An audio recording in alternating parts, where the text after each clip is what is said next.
Welcome, everyone, to War in the Soul City, episode 21.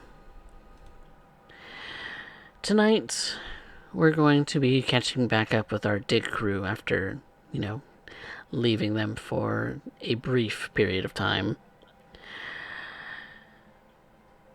And so, I'm echoing. Who am I echoing off of? I hear myself. Looks like Mojo. Oh. Yeah. You're echoing really bad, Mojo. My mic is muted. You're not muted on Discord, so it's still picking it up, I guess. Sorry. I don't know what happened there. Sorry. Just kind of threw me all sorts of off.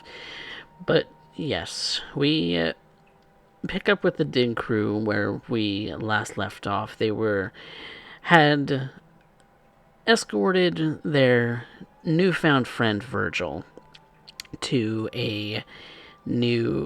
back to the entrance to the Warrens, and Rodney and Malice called Dana to inform her that they needed to talk and said that they would be going to the hospital. In that case, Dana met up with them there. And so, three of you are indeed at this hospital. And before you go and meet Don Mangini of the Hakata, is there anything y'all'd like to talk to each other first about?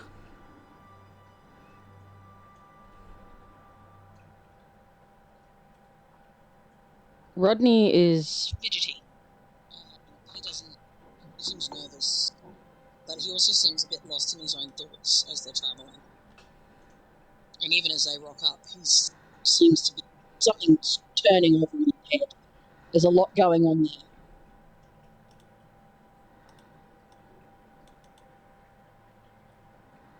You all right there, Rodney? You seem more fidgety than normal. Yes. Many things, many things. I have lots of things to get done, and there seems to be not enough time in the night to do them.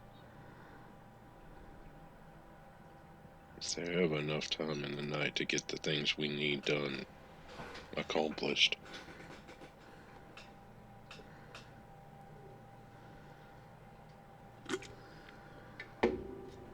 If we can figure out where these anarchs are coming from, maybe we can work. I don't think we'll be able to defeat them, but maybe we can work around them. And the right words put in the right places can accomplish a great many things.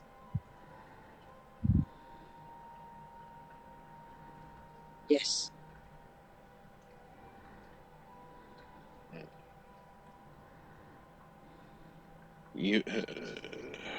Is Dana with us now? Yes. Have you been able to find any new information that we've been lacking? If I was capable of getting hold of such information, you think I would be holding it from you on a whim? I can assure you that the entire place is dry. It was only a question and not an accusation, but thank you for that elucidation. Well, so we're all on the same page. There was a thought that was come up with while we were doing our walk, and that is that perhaps, by chance, the anarchs are using moving vans to get around, which is why we haven't seen them or heard them or known anything about them. Moving vans, box trucks, something along those lines. Got to be getting them from somewhere. Yes. Yeah. That means they're either being funded or they're stealing them, which leaves a bit of a record. Might be something that Nosferatu wants to look into. Yes. Our young friend has access to that sort of thing. You have another one of you haunts in here. But, yes, I was going to see, but I was warned off of it, speaking to the Primogen, I forgot his name. Moses Heifetz. Miss Primogen Heifetz. But I was warned off of that. But, yes. We've got... I want to check to see there have been more missing animals along the river on our side. I want to make sure that there aren't more missing people or more deaths, more anemia in the area, because that would indicate more of us.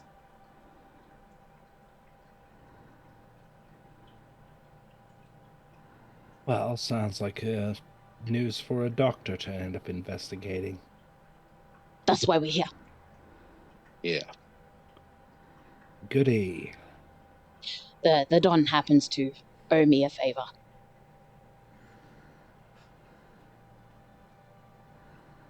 You know what? Out of all the things you're probably going to hear tonight, that's probably the most straightforward one. I'll just leave it at that.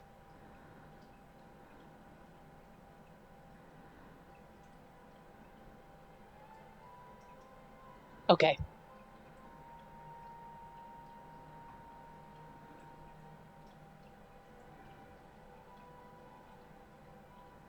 Now, Rodney, you are a hideous creature. Yes. How do you intend on getting into the hospital without being detected? I'm just gonna wear my hat low, pull up the sides of my my jacket, and pull my mask up over my face. And say that I don't have an appointment, but I need to speak with whatever the name that Don Mangini goes by within the hospital. I'm assuming I would know. I'm going to call that a charisma stealth. Ew. Charisma stealth. Because you're trying to ask for... you both are asking for, the Dawn without calling him the Dawn. And you, Rodney, have not actually been here and know the routes just yet. So you're kind of flying at Malice's mercy. Yes. But your clothing may malfunction. So that's part of it. It's alright. It's just a hideous deformity that I was born with that the Don is helping me to treat. And with 4 successes, that is pretty dang slick. You are suave enough that you don't arise any attention other than maybe some pitiful looks from the nursing staff. And, but they take whatever information that you have presented to them, like your name and some other sundry information, whatever you give them, and they're content not to press the issue. And so when the two of you are, ushered toward a sort of waiting area, Malice, you're pretty familiar with this waiting area. You've been in here many times. And it's a little while before the three of you collectively are greeted by the man that you know to be Don Mangini and ushered back into some back rooms where it's beyond the clinic that the front of this hospital has. It's deeper in, it's more secluded, it's quieter, and It's almost as if the hum of the fluorescent lights is a little bit more pronounced down here, Dana, and less of the murmur of, patients and papers and different things. It's very sterile, very bleach scented, and very, very fluorescent buzzing. Which isn't a bad thing, but I can see it getting annoying if you were to have to heighten your senses. And so, the three of you walk together into this office that Don Mangini has cut out for himself and set aside as his personal space, kind of secluded from the rest of the offices of the other doctors of this hospital. Ushers you all in, assures you that those of you who have not been here before, that this is a quiet place. When Rodney enters, he takes off his hat and pulls down his mask, assuming there is nobody else in the room besides them and Don Mangini. It has been a long time since I have seen one of your kind, good sir. Yes, it's been a long time since we last spoke. It's a pleasure to see you again. It is Don a pleasure. Mangini. It is a pleasure indeed. And to what do I have the pleasure of seeing all the three of you again? I was hoping to seek your assistance with something. What kind of assistance? How can I help? Information. I have plenty of information. It is very particular information that you want, I'm sure. You are tapped into the hospitals around the city, yes? Into this hospital, yes. But I was hoping to find out if there was an increase in anemia patients or deaths via blood loss. Death via blood loss. That would certainly be jarring, wouldn't it? Yes. I believe they meant not surgically related blood loss. I'm looking within the last month or so, an increase for those deaths. You suspect something?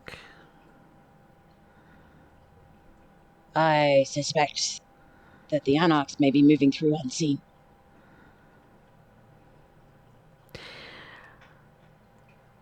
So I do have to ask you to be a little more specific, because death by blood loss by our kind is something that is kept very strictly under wraps. You understand that the prince would have the head of anyone who violated such a sacred rule. Yes. Yes. But anything that might be kindred related, those kinds of deaths that have popped in the city. Okay.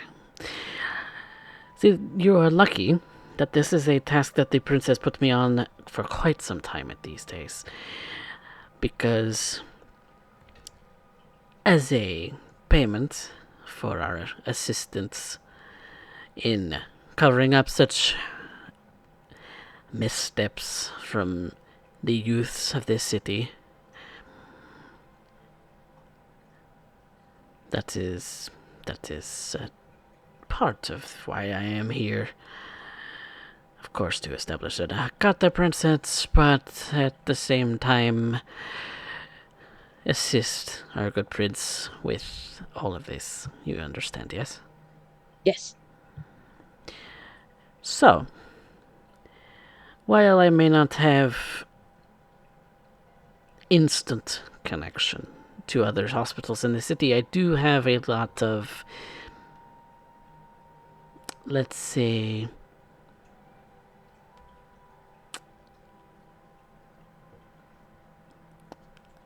a sort of personality that can acquire such things, should they be relevant. Today, or at least as of earlier tonight when I last saw any reports, death by exsanguination has been very rare comparatively. Compared to the usual, I suppose. No uptick in statistics. So perhaps they're just focusing on animals. And if they are, I imagine that they are disgusted with themselves. There's been no increase in the deaths but has there been an increase that you're aware of unknown origin of anemia across the city with the hospitals? Unknown origin. Huh.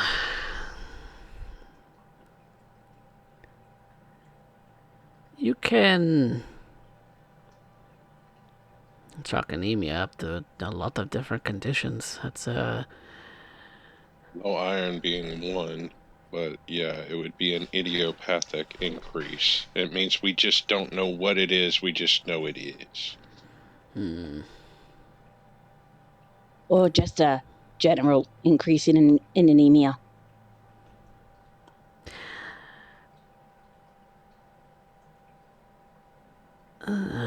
like sudden cases, like... See, that the one is hard to pinpoint out because not all who are fed upon suffer anemic symptoms. Yes. Especially if you're careful.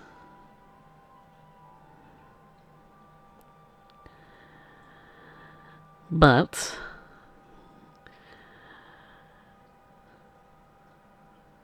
I'm trying to think. Nothing suspicious has come across my desk. Not as of tonight, anyway. And I wouldn't keep such things a secret, at least from our prince, because, after all, he is the authority in this city. I would not dare. He would exile me, and at worst would take my head. All right. And I'd rather like my head on my shoulders, thanks. As we all do.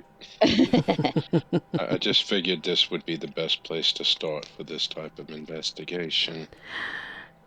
That type of investigation is rather tricky because it's not always traceable.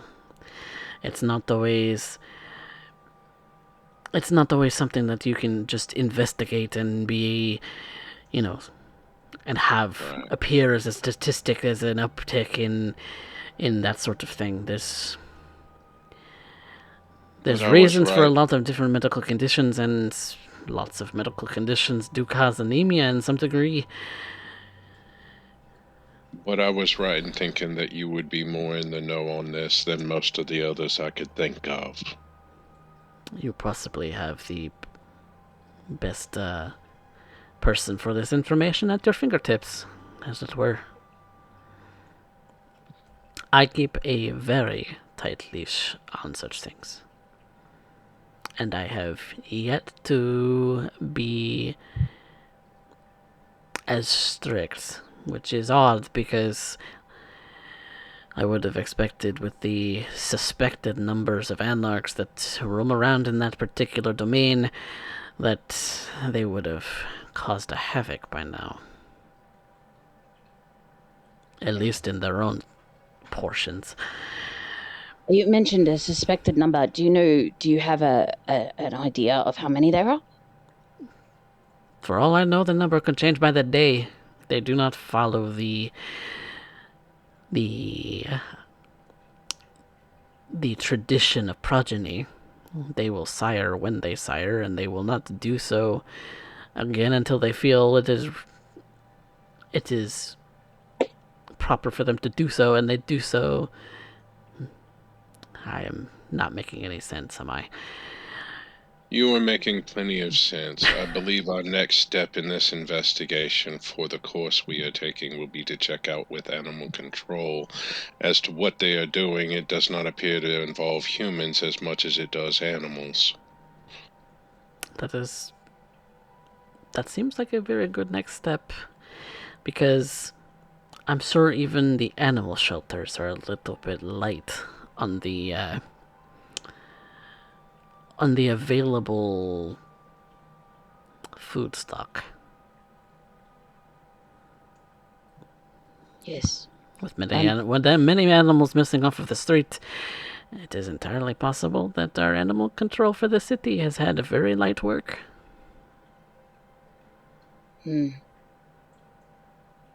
Yes, But I do not know. I am not the veterinarian.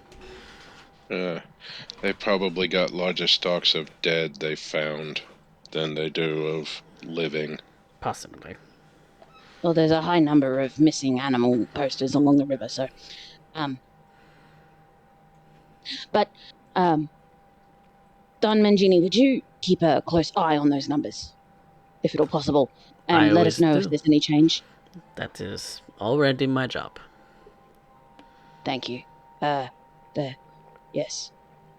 I'm trying to figure out where these anarchs are getting through, and it seems to be invisible. Where do you suspect?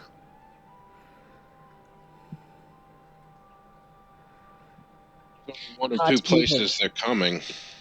It's either through our domain or through the domain of Insequeen, since we are the border between the Flowwood into Camarilla territory. That's the only way they're getting in. And if they're not doing it openly, they're doing it covertly.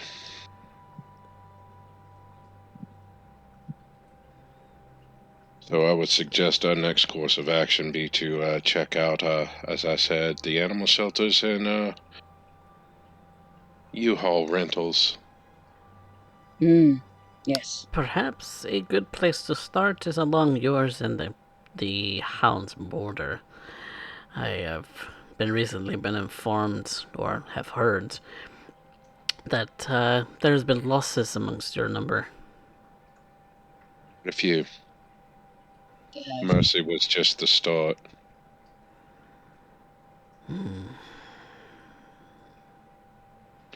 I'm beginning to think whether or not exile is actually a good idea.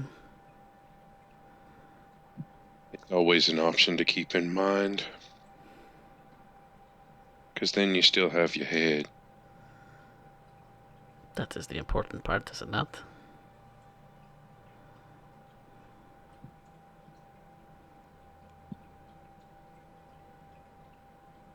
What to do. Thank you very much, Don Mangini. I have a lot to get done. Of course, as do I. If you need anything in the future, let me know. I don't have any need for your services as of yet, but I will let you know. I'm always happy to help a friend. As am I. Would there What was that, Malice? would there happen to be a clinical rotation schedule posted anywhere near Don Mangini's office? Anywhere where people are usually, going for this is or that. For Alice wants to see if he's on the rotation this week or if it's still a few more days away. It's a few more days away. You're still not on rotation yet. Okay. With that, we have a few new bits of information. Other areas we can check out. So,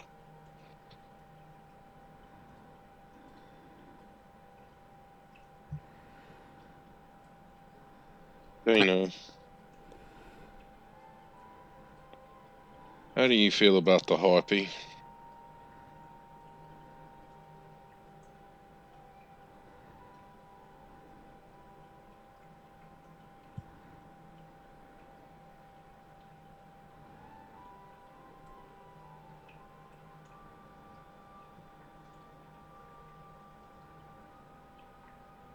Dana?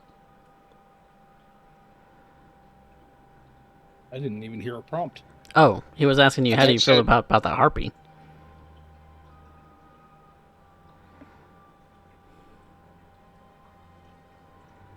Well, let's see here. Harky Harvey. Never done me wrong by much. Fun to end up here batting around with. Not much else to end up saying. Rose of any other name, I suppose.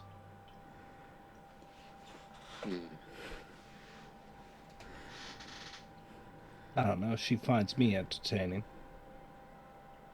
Who doesn't find you entertaining? Well, most need a face to find that. I didn't know you were fond of taking faces, but okay. It seems to me Rodney is busy with other things that need done. That it's going to fall on you and I to continue this investigation. Oh, I'll be investigating as well, just from a different angle. Yeah, about 100 feet deep, maybe deeper. And the surface, somebody needs to keep an eye on Liv's route. Um, Very well then. it I seems guess to I'm me. going to be here walking the streets again. It seems to me that if Rodney's assumptions are correct,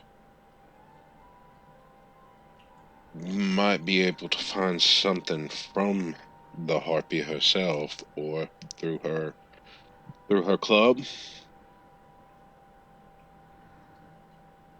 You're suggesting that I keep an eye out on our dear Harpy Harvey? Not so much keep an eye out on or eye on as much as taking a trip to. I suppose I can do that. Uh, I am more than willing to come with you. I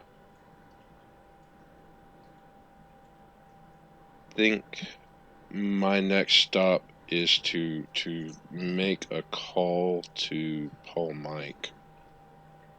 Somebody needs to check in with the U-Haul companies. Somebody needs to check in with the animal control.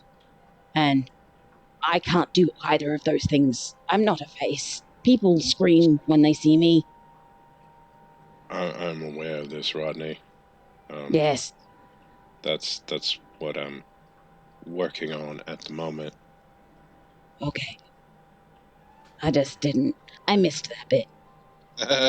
No, I'm aware. That's fine. That's why Malice is calling Paul Mike. Okay. And this is your contact from the police force? Yes. Then, how many dots in contacts do you have with this person? Give me just a moment.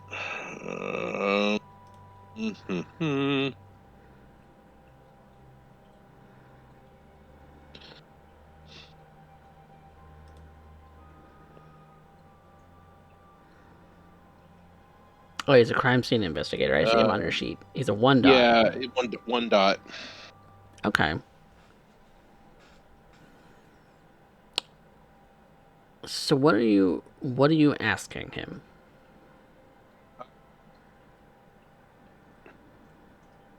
I could get the sheet to stay up. There we go. If he's heard of any increase with the animal control, people about animal deaths, both sides of the river, but primarily along the river, ruling out those that do not appear to have been alligator or other animal attacks.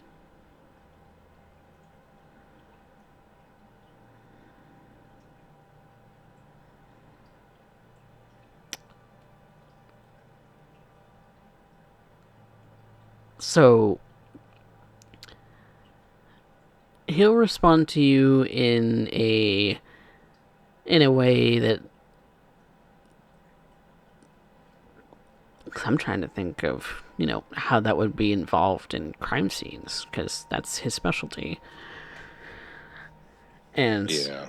and so how that ties together with what he does for a living and what he would be able to tell you about that. It would be listed more along the lines of animal abuse than Right. And you're looking specifically for animal deaths in that way? yeah, animals that have, for unknown reasons, lost blood for no apparent reason. Could have been potentially reported as crimes because, as I said, the way Malice is thinking at this is it would have been reported as suspected animal abuse. So there's potential that Paul would have been called in or know Or a someone who crime was. against an animal kind of thing? Yeah, yeah, Like a...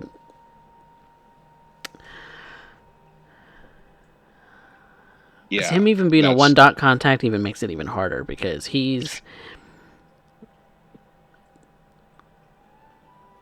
haven't had the opportunity to increase his contact level yet. he's reluctant to go into any kind of detail when it comes to any kind of police report, when it comes to anything. It's got to be Right. kind of worth his while in that regard. And so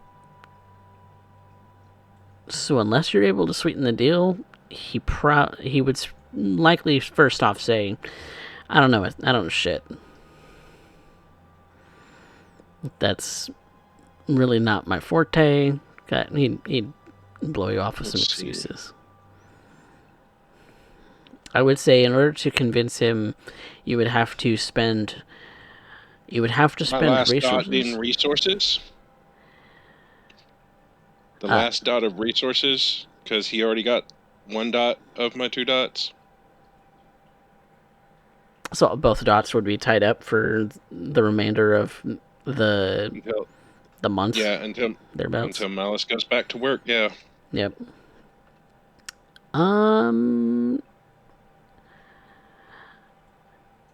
That would sweeten up the deal a little bit, and he would tell you that along the river is what you're asking specifically. Yeah. Is that they have been called out for animal attacks by alligators. They have been called out for animal attacks that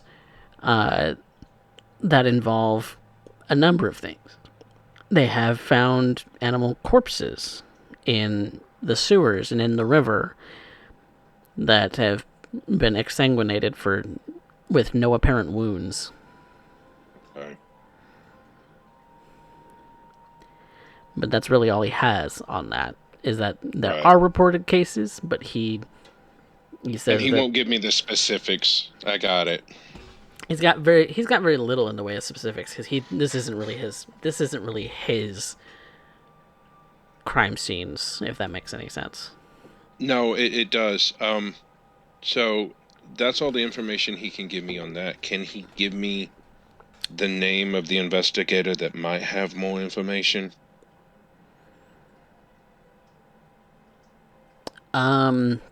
He would give you a name. I don't have one at the moment. I would have to randomly generate one. You're good. You're good. You can do that later. But that person has more contact in that they are they're more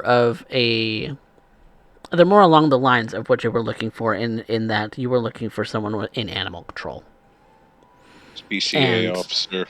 some kind of like body disposal when it comes to animals and that kind of thing. All right. Well, all right. So that's who he's Well, putting you in contact with. okay. I thank you very much for your assistance. You have a pleasant evening. What's left of it. I'm waiting for your Venmo. and he, As and he soon as clicks. as soon as he hangs up the phone, I'll send it. And with that, your funds for the entirety of the months have been spent. Right. Yay. Shit. Well, somewhere else to check these lines of investigation, I guess. Kind of thinking on it, that's something you probably already assumed was what Yeah. you were going to find in the river. Yeah. Well, But it does lead you to suspect, Malice, that they might not have somebody to do cleanup for them. yeah. So maybe that's why they're sticking to animals. If they got to do cleanup, they got to do it themselves, each individually. And A messy proposition at best. it seems like they're not willing to risk it on humans. Animals are less likely to stick out, stand out. They die all the time. Strange reasons. It's unlikely that anybody other than one of us might put it together this way. Even the animal control. And I am saying this out loud to Rodney and Dana so they can hear me. Animal control, box trucks rentals, and moving vans are the next most likely places to need to be investigated. And as far as whoever the mole is, I think that's going to have to wait.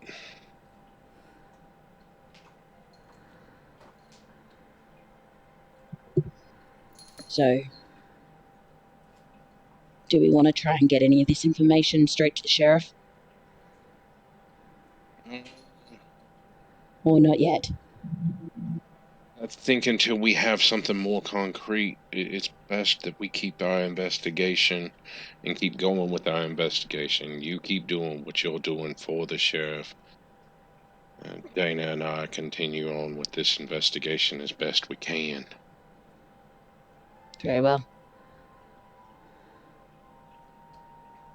Otherwise, we're just chasing our tails and we ain't getting shit accomplished.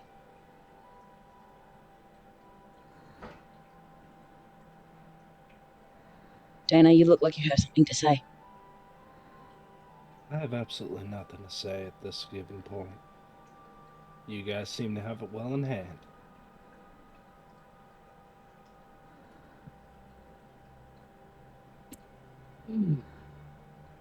Right. Well, I will leave you to do this, and I'm gonna go do my thing. Did we need to meet up with Virgil?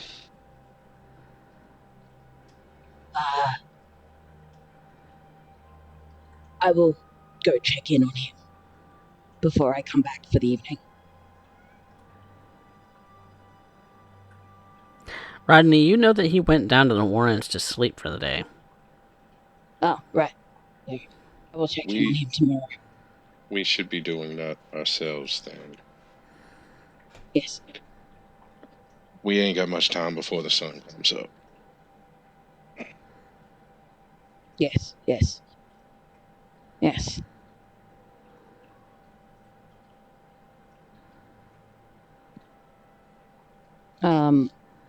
Before they close down for the evening, though, Rodney wants to check in with his cats. Okay. To speak to Charles is free. So what do you ask Charles? Who has Have any of the other who cats? hasn't he hasn't really had a chance to actually go mingle with the cats. Actually, he's been with you the whole time. So to talk to the Charles, rest have of the you cats. noticed any other dead things around? No, all I smell is you. Uh, I've been with you. yes. I will have to talk to the others then. They and might see know if they've more. noticed.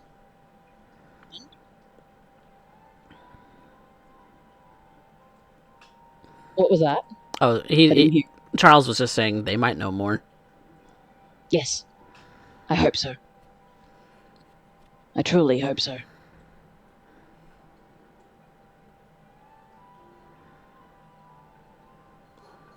So, are you going to go ask your cats? Because that would be a rouse check. Yes. Yes. Asking the kitties.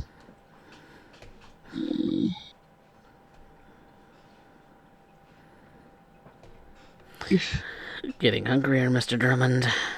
This is getting taxing. This is getting to be too much.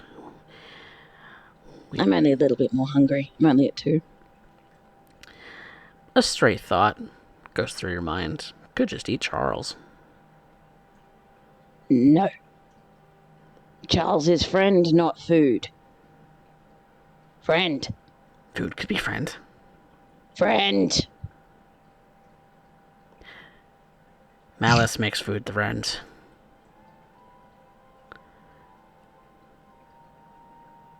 No.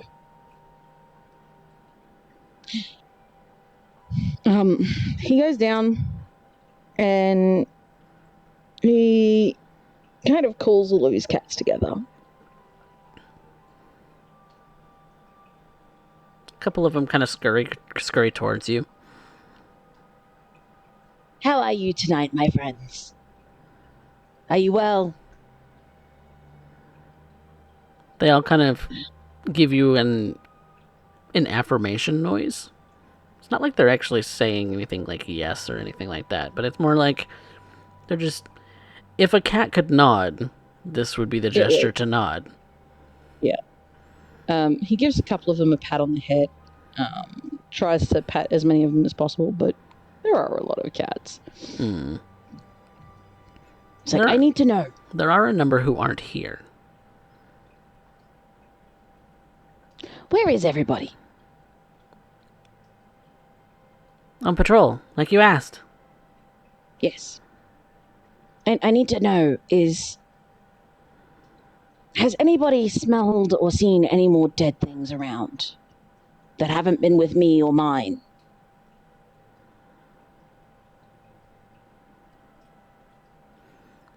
The cats almost look as if they're like conversing with each other to kind of get an idea of maybe what you're talking about, maybe to consolidate their ideas or thoughts. A couple of them just start licking their fur for no other reason but to lick their fur. And one speaks up and says, "Nothing new. Has Something old. anyone gone missing? Something old? How old? Smells old. Smells dead. Old and dead. Kinda looks a little bit like you. But that's when we can see him. He's sneaky. Big guy. Very tall.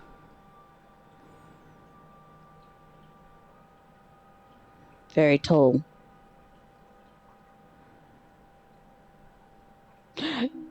Rodney, can I roll something to kind of get a guess on who this is? I think I know, but You can guess. That would be to kind of rack your brain and think about who that would describe. If you want to roll for it, would be a wits and intelligence. So I'm thinking it might be Sheriff Galvin. did that just not roll correctly? No, it No, did. it It was did. just shit. It's just 0 successes. I don't know. That could name anybody. Anybody from the Nosferatu clan at all. Some are much taller than you. A number of them are much taller than you. Some are shorter. Could name any. It could just be that the cats are just thinking that everyone from your clan is extremely tall. They might not be talking about your clan at all. They might be Have you confused. noticed any other dead things around? None getting close to home. No. That's the only one that's been close. Any friends gone missing? Or enemies? They kind of look around amongst each other. We don't know. Not everybody's back yet.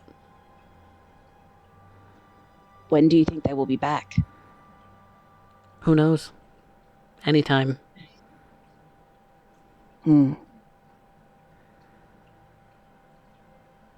Well, You get the sense that the cats don't make schedules. when pass it amongst one another when they get back to come and talk to Charles, so that Charles can pass it to me. Yes? They all kind of give a signifying kind of nod and meows and little noises. Thank you, my friends. I need to know what is happening. Danger may be approaching. Danger. Stay safe. Yes. You see a couple of them kind of get a little tense. I need to work with you so that we keep it safe.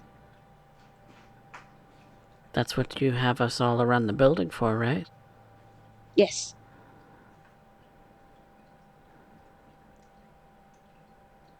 So if danger approaches, we can...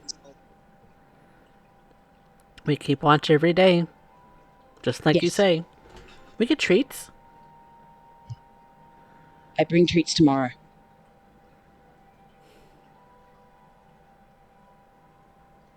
There's a couple of disappointed faces. He gives them each a pet. He says, Don't worry. Treats will be here tomorrow.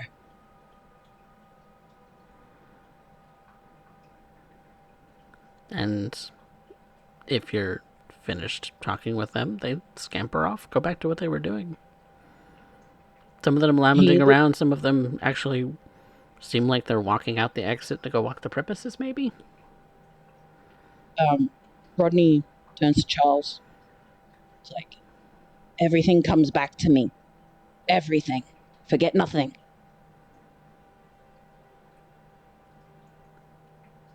You make it very easy not to forget. Your treats are very, very good. Is there a treat for me? Rodney actually breaks the skin of his thumb and offers it to Charles.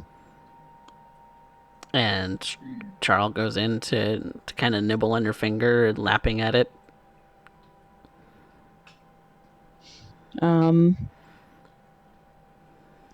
If they can't tell him anything, there's not really. After that, he'll settle in for the night. And Charles will sleep on your chest. Hope they've got more information in the morning. The next day. All right.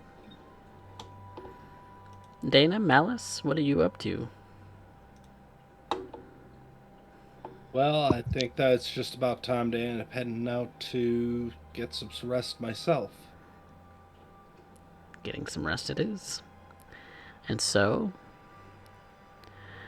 the three of you collect yourselves into your individual rooms. Your bed spaces set aside for you.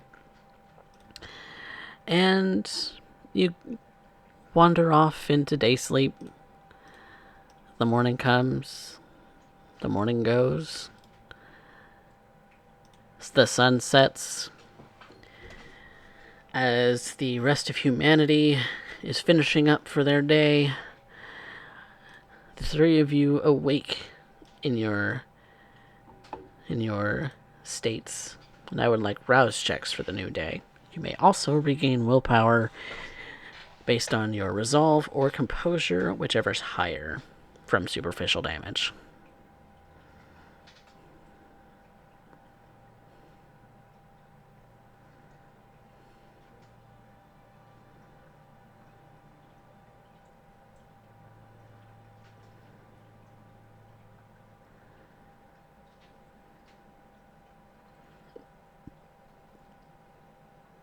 So is that Rodney getting hungrier this morning?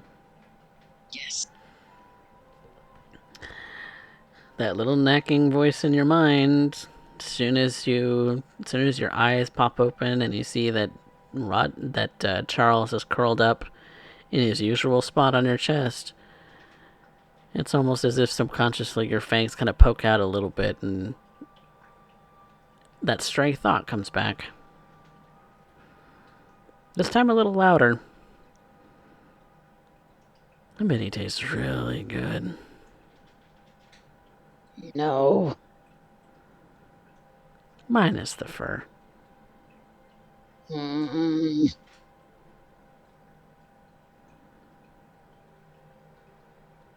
He kind of pokes Charles to get up and off of him and gets up himself. He's a bit more grouchy this evening. Charles makes a grouchy noise, but then assumes his usual spot on your back, unless you to tell him otherwise. Did anybody say anything this evening? They came. He says to Charles, Dead things don't wake up during the day. So no new dead things.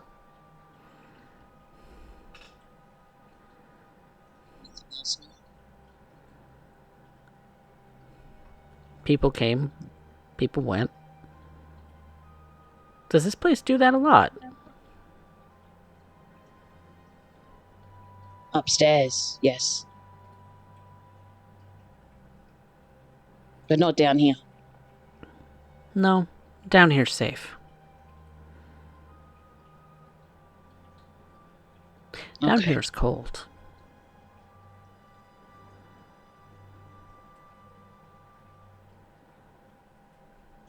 Is that a problem? No. It's just cold. Okay. Nobody has seen anything. What are we supposed to see? People? Things. No one dead. Dead things don't come out during day. No, but at night. Or underneath the city. Maybe people that are doing things that are suspicious.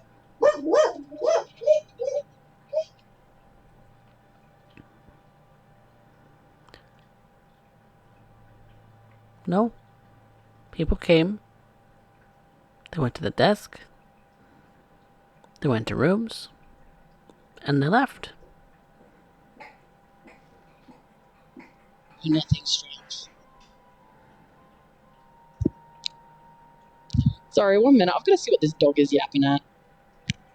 Fair enough. Dane and Never Malice.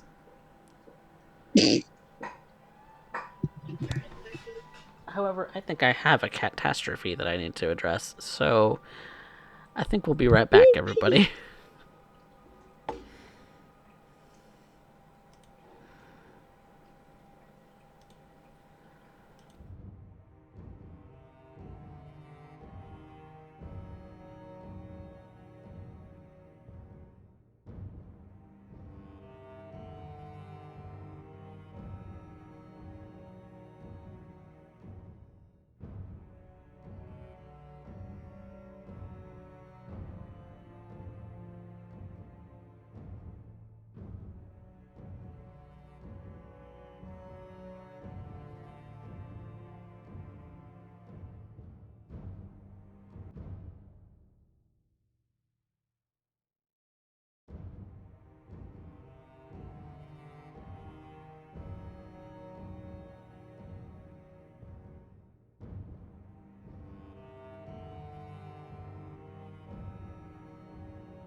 Welcome back, everyone, to War in the Soul City, episode 21. The Coterie, the dig team, have collected themselves and gotten themselves ready for the day's adventures, as it were, with Rodney going to go and collect Virgil from the Warrens, probably meeting up at a halfway point in the tunnels that Nosferatu have created themselves. Rodney, you were intending to do a little bit of feeding before coming straight down here, yes? Yes, please. Finding somebody sleeping. Actually, I'm going to use the hotel. Somebody sleeping in the hotel, I think. It is fairly early in the night, but it is possible to find somebody sleeping. So, in the hotel, make me your feeding roll. My feeding roll, huh? Where did I put that?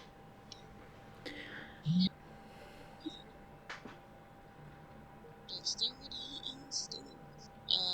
Break-in specialty or no?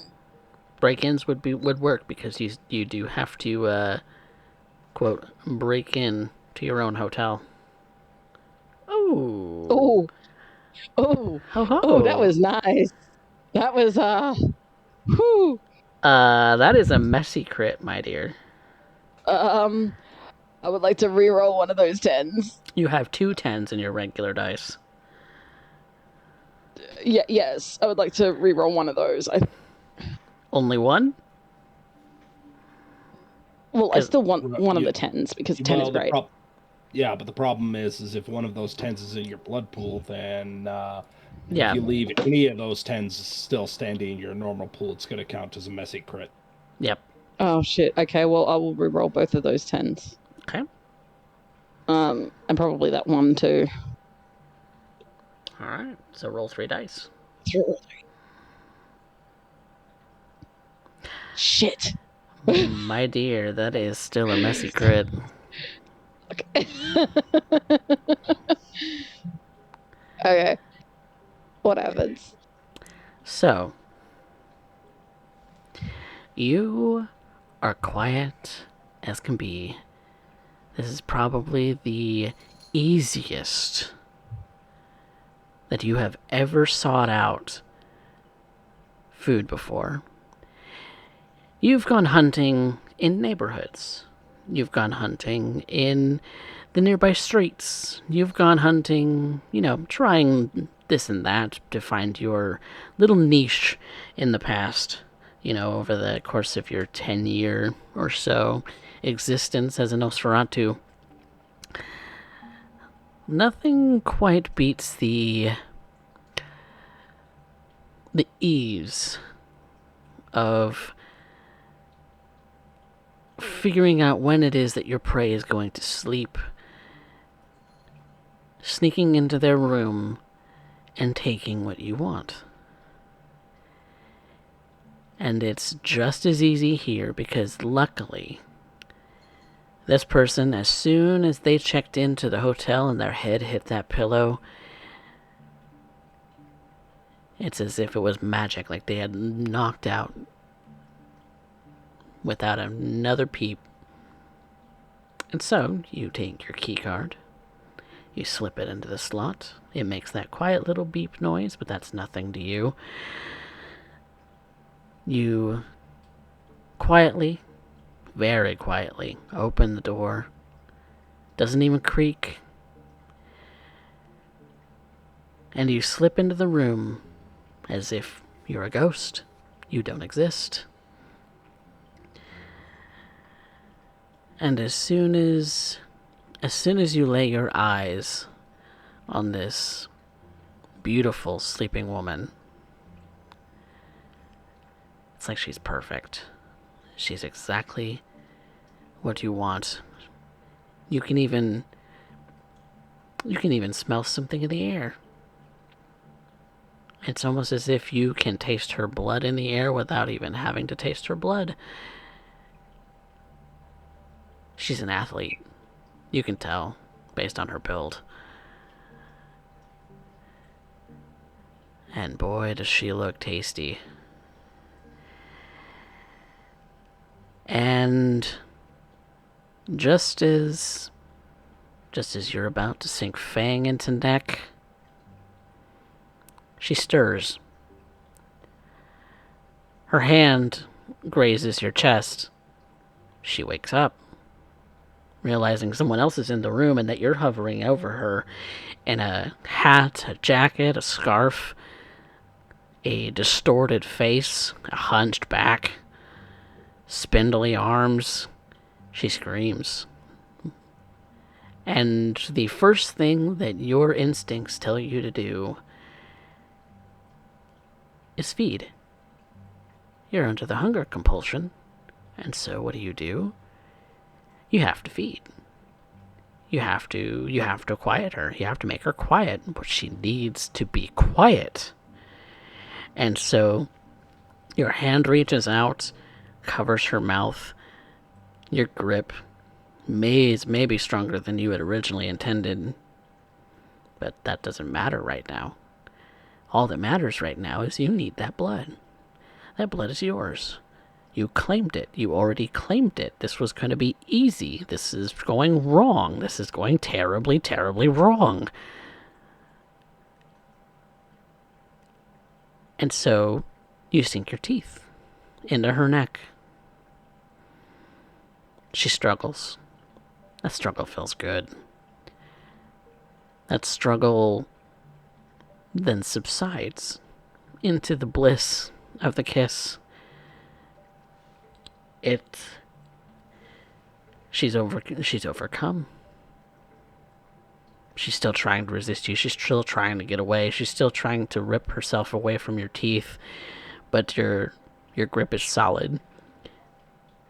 No, she has to stay. This is mine. I'm not going to let this go. And so your grip gets tighter on her mouth. Don't move, you think. Don't move. It's just going to make it worse. Don't move. How much do you take?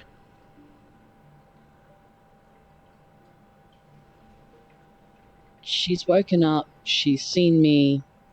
Mm-hmm. Don't have a way to make them forget. I'm gonna drink it all. And so, you drink, and you drink, and you drink, and ooh, does it taste good. It really gets that strength in your Nosferatu grip pumping. This is choleric blood. This is intense choleric blood.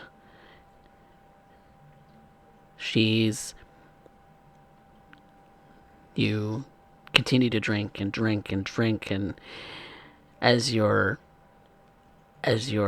holding her there, keeping her there, not letting her go,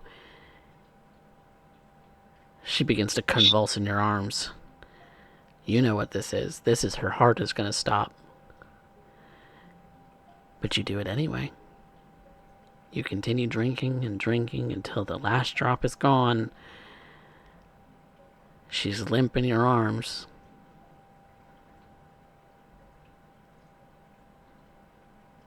You may reduce your hunger down to 0. But you are going to take 3 stains for murder. Yep. And we will resolve stains at the end of the session. But He licks the wound to close it. Lays her in the bed as if she was asleep.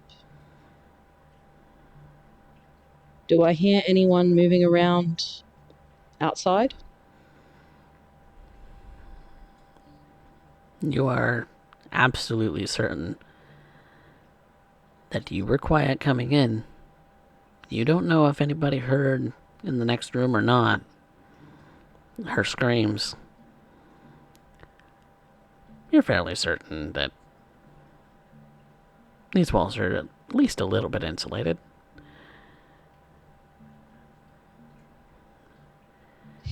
You don't hear anything outside. You hear no one approaching.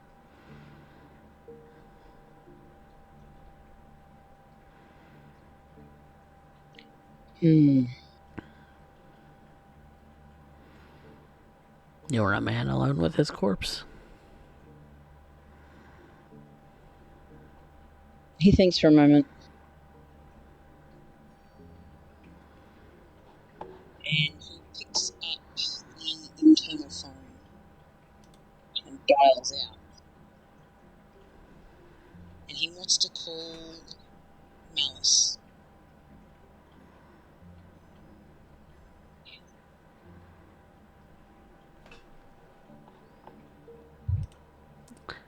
Malice, you get a call. Wait a sec. Hello? I have made a mistake. Would you come up to such and such room, please?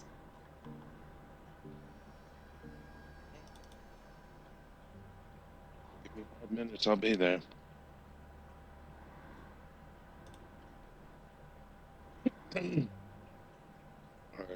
Malice hangs up and will get dressed rather quickly, as if he's still going out to stalk the streets, and hurries up to the room where Rodney requested his presence.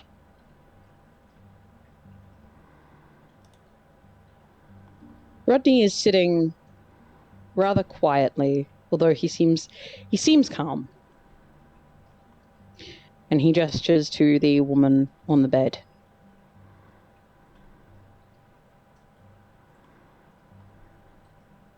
She is empty. She saw my face. Doesn't appear that's going to be an issue anymore. She is empty because she saw my face. I figured. You can leave this to me and continue with the rest of your business this evening.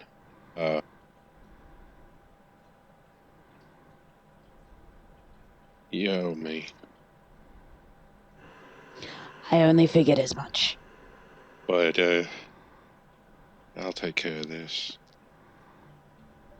Thank you. I appreciate it. What's this one? Kenny didn't come back. Pardon? Nothing.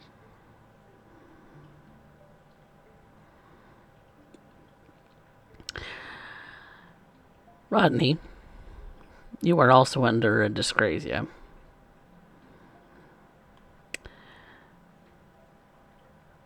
Sorry, what was that? You also have a clot, a dyscrasia.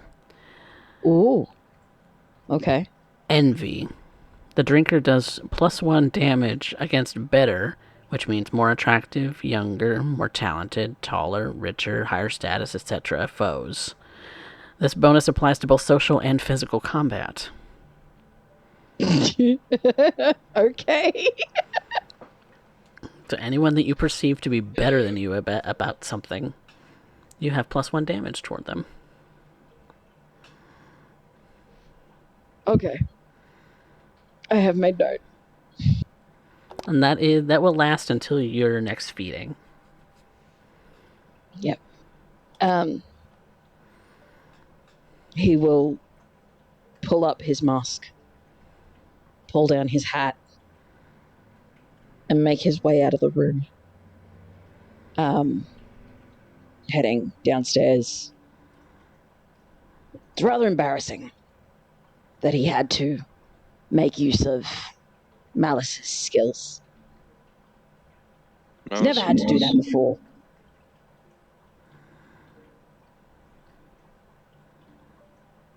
Sorry, what was that, Malice? I said Malice will make sure the door is shut, and then begin ashes to ashes. Okay. And that's just a rouse for the ritual roll? Or no? I'm looking it up right now. We can come back to that in a bit then. Yeah. But Rodney, you make your way out of the secret tunnels that you know so well under this little hotel. Your cat's kind of leisurely passing along that no one knew has been down these halls. That, for all intents and purposes, the things that you consider safe are safe. You make your way. You make your way out of these tunnels and down toward the sewer, the entrance where you know the closest entrance to the Warrens is. You make the long trek through the sewer, through the hand-carved tunnels, through the naturally cut out over time spillways. And there is a figure that you pass along the way. Now, whether you say anything or not is up to you. Depending on the figure. Sheriff Galvin is passing by. He stops for a moment and greets him. Sheriff, how are you this evening? I'm fine. I'm glad to hear it. Have you had any news?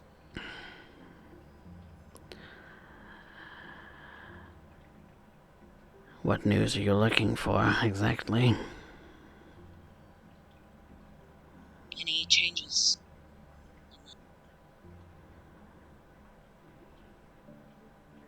In the situation? The situation is as urgent to be taken care of as ever, Mr. Drummond. Yes. How is that project coming along? It is getting there.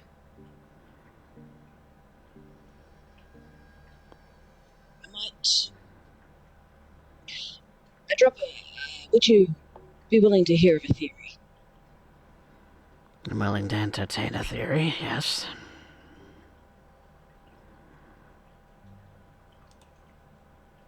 How would you approach it if there were to be kindred moving about in vans. Vans like the one at the ball. Yes.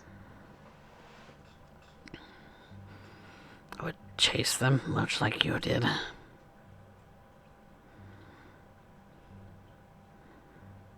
What if that was potentially how they are getting in and out unseen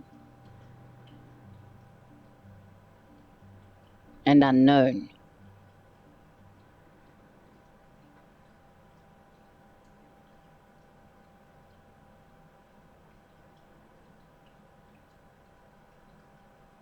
They have been quiet.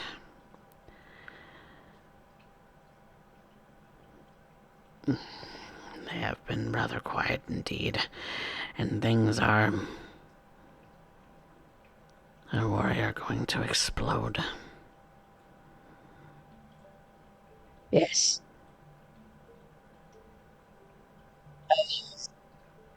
Thought that perhaps this is not going to be a win for the Camarilla here. Dangerous to say, I know, but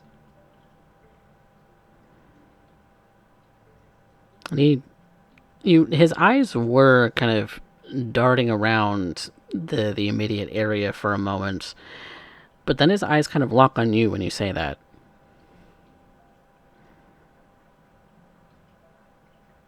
Explain. there has been a lack of information coming to my ears. Everywhere I look, nothing is coming. And yet, we seem to be getting hit on all sides.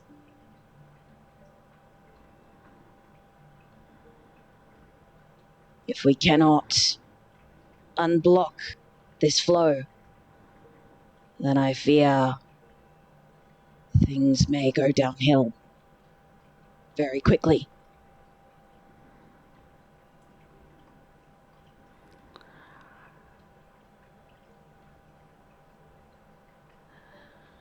I don't intend to let that happen.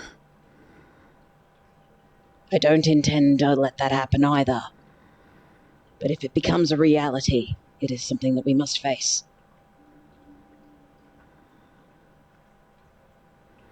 This is why I put you on that project, Mr. Drummond. I thought as much. Insightful, young lad you are. Don't let it get to your head. Of course. What,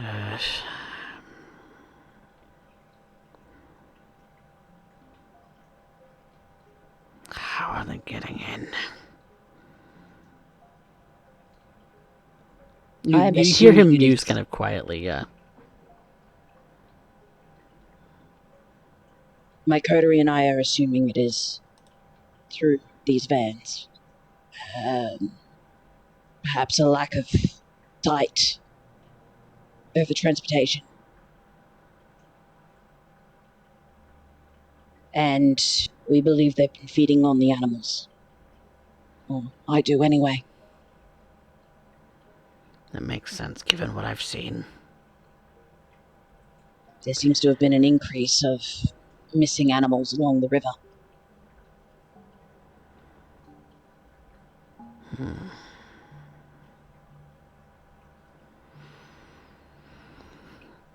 We also fear there may be somebody passing information. Passing information. Or at least turning a blind eye. But I can't for the life of me figure out who.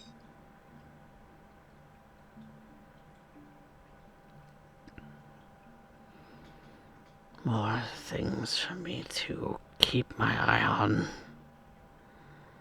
And you kind of get a little bit of a frustration in his voice. This is unusual for Sheriff Galvin. You know him to be a very composed and very resolute person. But for some strange inkling has you thinking maybe he's on his wit's end? Sheriff Galvin, if there is anything else that I may do to help, please let me know. Just finish the damn project. Of course. That's all that's concerning. What, this domain, your domain.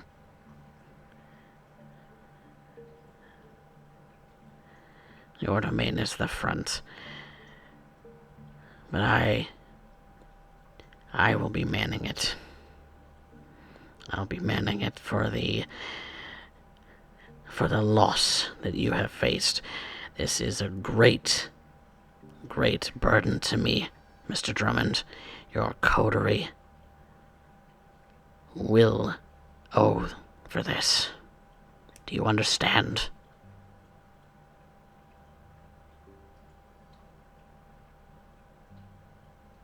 Yes, Sheriff. Good.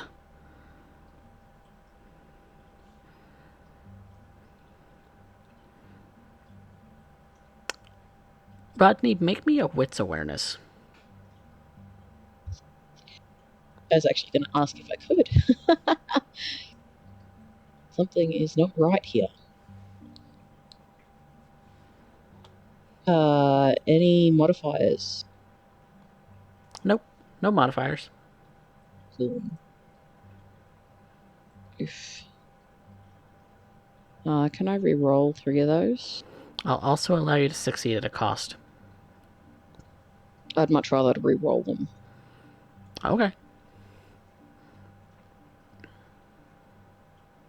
Oof. Okay, cool. That's 2 at least.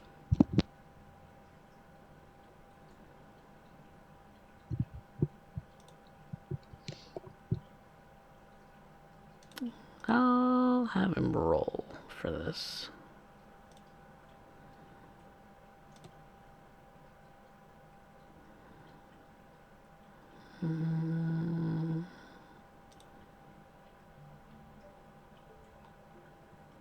Oh. Hang on. It was still trying to use the API. Never mind. Give me 1 second. I was going to have Sheriff roll for this.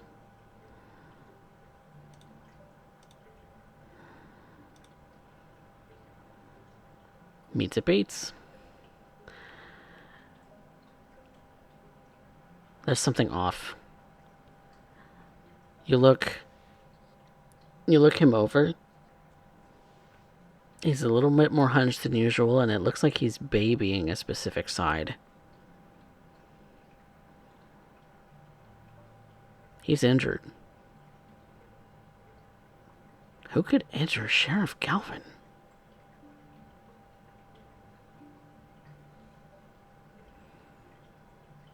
He's been known to, or at least the stories would have you believe, that he's tanked whole Molotov cocktails without flinching.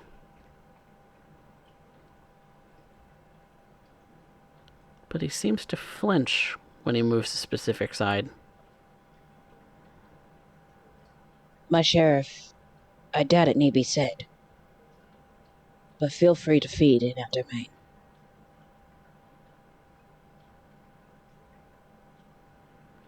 Understood.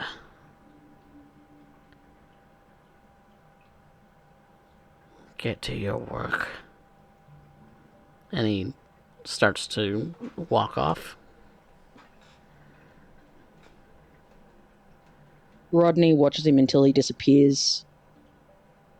Now, rather concerned. Somebody managed to injure Theodore Galvin, of all people. He really does need to get that project finished as soon as possible. And his own.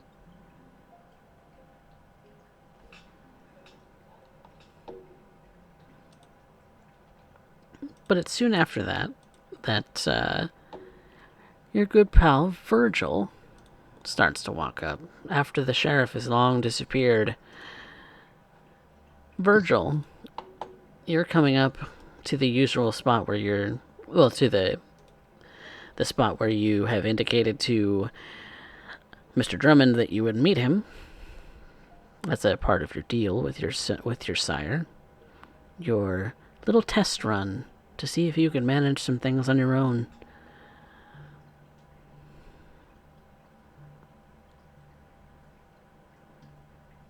Hello, Rodney. Hi. How are you this evening? Oh, ready and eager. Ready and eager. Glad to hear it. Did you get a Oh. chance to look into your collection? ST, did I find anything in my collection? What were you looking for in your collection? Anything that's out of the ordinary story-wise, basically, of things missing, like any kind of patterns. You're gonna have to be a little bit more specific than that.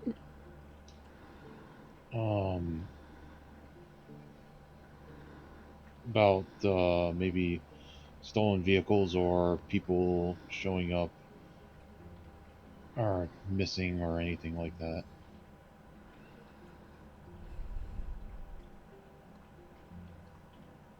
Missing person stories, there's no more than usual. And you're talking about like newspaper clippings and things like that you're looking through, right? Yeah, I'm looking through any kind of information that I've been able to gather. Knowledge is power. Right. And so you're looking through stacks of newspapers, or are you... You wouldn't have a computer signal down here, so... Yes. So... Stolen vehicles often don't get mentioned in the paper, so far as I understand. I didn't know if there was a rash of them missing or if it was worthy enough to make the news. No, the only thing that's made the news recently, as far as something that's unusual, is there was a spray paint artist showing that got raided. Okay. That's the I only passed that unusual thing. along. The only thing that I found was something about the spray paint artist and his exhibition getting raided of some type. Yes. That's the only anomaly that I know of. I was present for that, actually. There is a vehicle from that incident that I think I would like you to look at. Do you have contacts within the police? I have access to one. Wonderful. He can be pliable. Pliable is good. Pliable we can work with. Rodney will start leading him out. He says, I have a van from that incident that I took. And it was from enemies.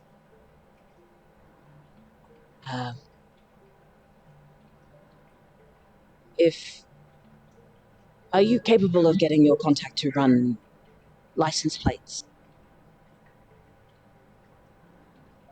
I would think the VIN number would be more specific. Plates can be changed after all. Yes. We need to find out where this vehicle came from and if it was stolen or not. I could do this. Is there anything else I should look into while I'm doing this? Perhaps our box truck theory? See if maybe those have been stolen? I believe this van would be a part of that. The Malice is working on some things. Dana is working on others, but we'll start with the van. Yes, I'll put in a call. So, Then, would you like me to patrol again, or is there something yes, else that you wish? we will do another sweep. Yes.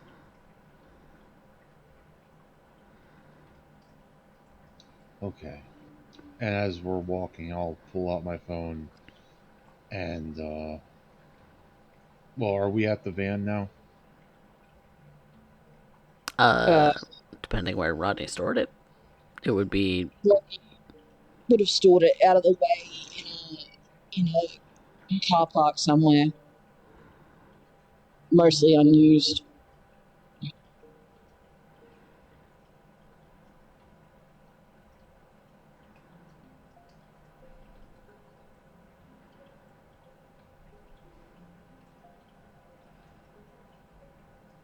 Hello. Oh well. I said Rodney would have stored it somewhere in an unused car park, Okay. away from the. Yeah, the probably the most unused car park that you would know of would be at one of the derelict malls. Not the one that's in the Anarch territory, of course. The one that's a little closer to home. And since malls seem to be fading out of popularity these nights, and so you pull up in this to this parking lot, this very large, very wide kind of parking area for vehicles, and this van, missing a driver's side door, is kind of grayish. It's nondescript. It's pretty standard looking. Looks like a standard size van, not a minivan. Looks like it'd be large enough to carry maybe some cargo, maybe some passengers. You take a look inside, Virgil, and it doesn't have any seats in the back. It just has the 2 seats in the front. You assume that perhaps there was quite a number of people or some cargo that might have been in here at one point or another. And what do you do? I'd make a note of the van and then, using my police training, just kind of like comb over the vehicle and see if they left any traces of who they could have been, where it could have come from, anything like maybe remnants of what they were hauling. Okay. Then for all of that, that's going to be a wits and investigation.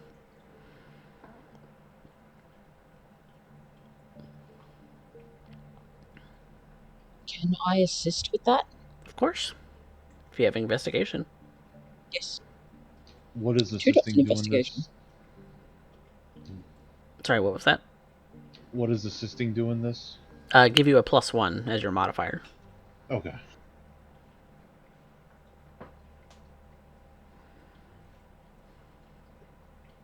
Ooh. Are you going to leave it at that, Virgil?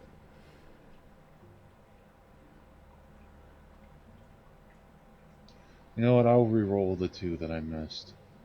Okay.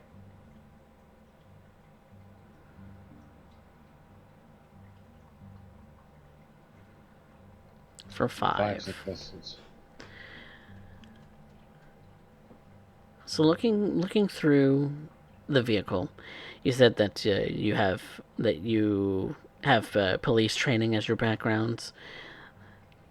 It's pretty easy to spot where the VIN number is. It's easy to take down and store on a note for later use, of course. You start to comb through the interior. You see that there are bloodstains on the front driver's side seat in a very odd place, but it's nothing you haven't seen before. You kind of make a notation of the placement of it. You get the distinct impression that based on a little bit of this, that it's entirely possible that a driver got shot in the hip? Question mark. Maybe. You're not entirely sure. You're looking through the rest of the van. The driver's side door is obviously shorn off, as if by force.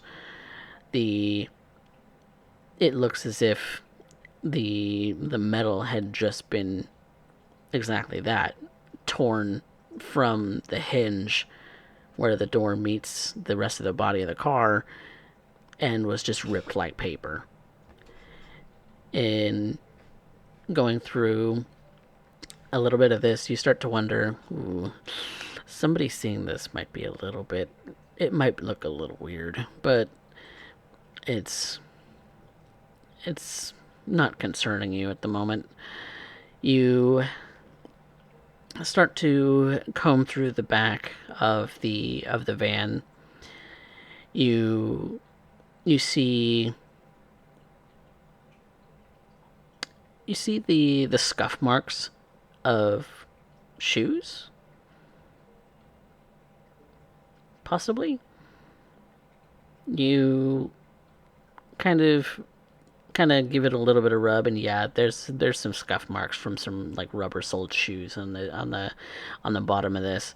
Some people were, probably a number of people were in this van, and maybe didn't have seatbelts because there were no seats present in the vehicle prior to them having sat in it.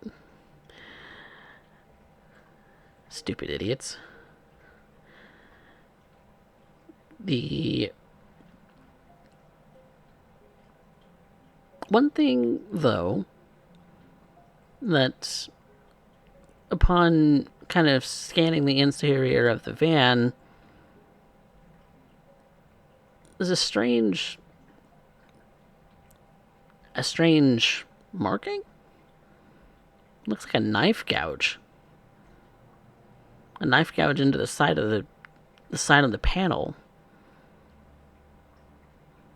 This is a panel van, so why would somebody need to put some kind of gouge mark into the side of the van? It looks on purpose.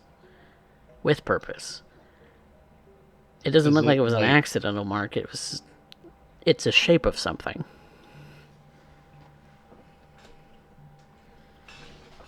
Is it a shape that I recognize, or is it at a point where like a panel meets where you could maybe pop it off? It's not a marking that you recognize because you haven't spent a whole lot of time on the surface. But Rodney, Yes. upon looking at it, since you're assisting in all of this, you kind of pull a little bit on some things to, kind of look at it a little bit more to get a better vision on it. And sure enough, this is an anarch marking.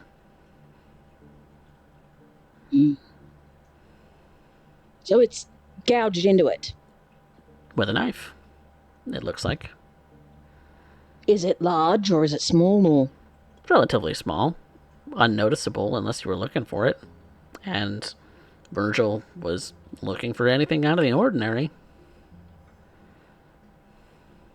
Could I also get Atlas to sniff around and see if he smells remnants of our kind, and or find anything else along those lines?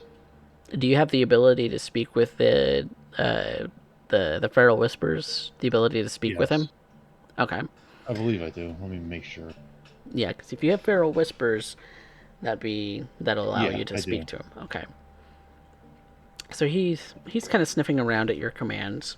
Well, that would actually throw one more dice because that would be an assist. Would you like me to throw one more dice? Yeah, for funsies.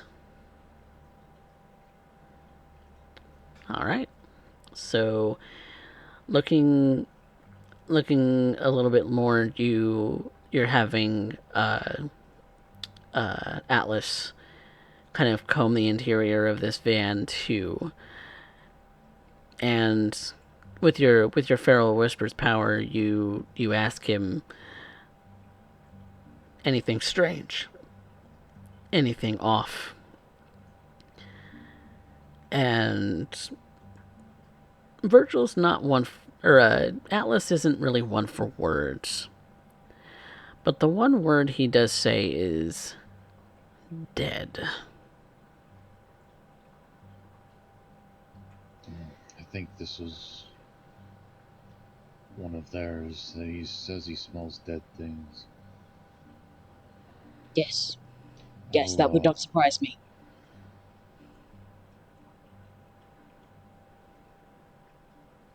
I'll get in my contacts and get him to run the VIN and see if we can trace it. Rodney pulls a piece of paper and a whatever he can out of his pocket and just presses it into the gouged out marks, kind of leave an indentation in the paper. Okay. Do a rubbing. Do a rubbing of it, yeah.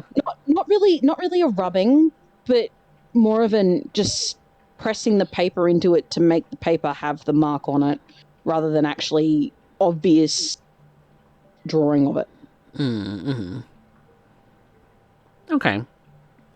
Upon future viewing of it, it might be a little tricky. It might be because it won't be reliable.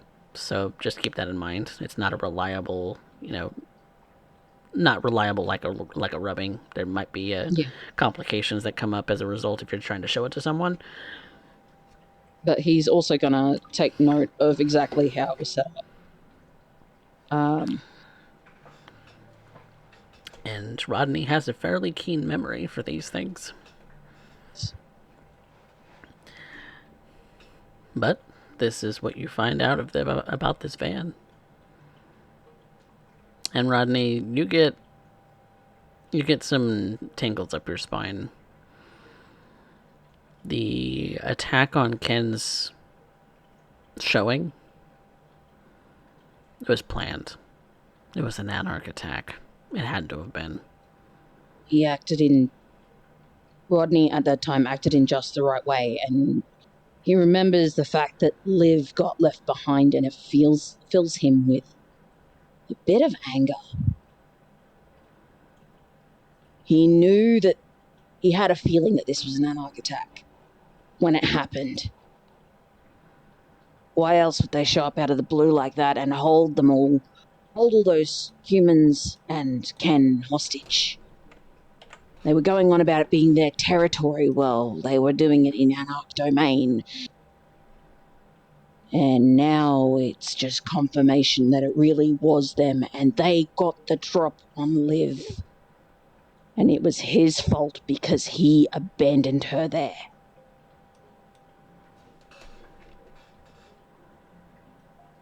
Seeing Rodney get angry, Virgil's just going to look at him and, are you okay, Rodney? What is wrong? This is an anarch van.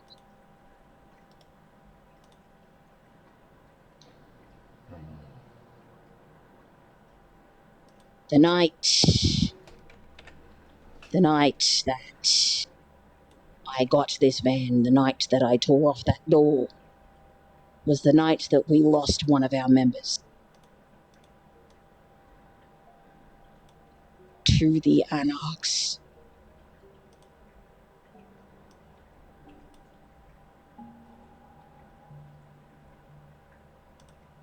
Well, let me see what I can find out.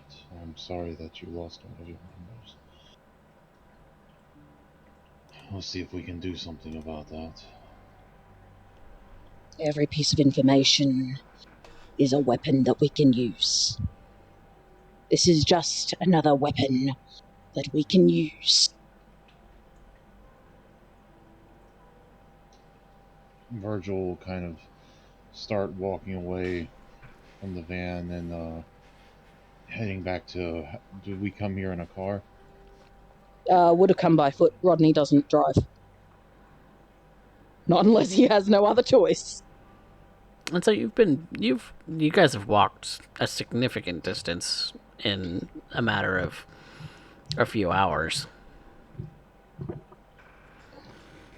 As we're walking back, I'll contact my. I'll call my police contact and get him to run the VIN and see if any other vans have gone missing or panel trucks, box trucks, or the like. For the VIN number, he says it's going to take probably a night or two.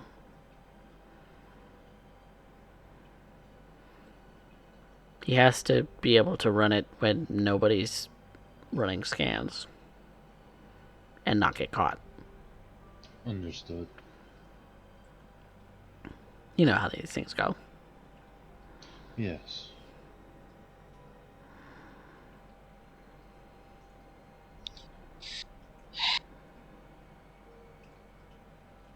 Patience, I'll patience. tell him to get me the info as soon as possible. Do you want a rush job? It's going to cost more. That is fine. This is important. How much of a rush job are we talking?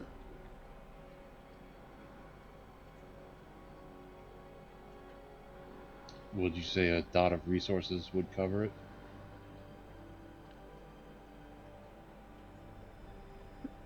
Yes, that will tie up your resources for 30 days. Okay.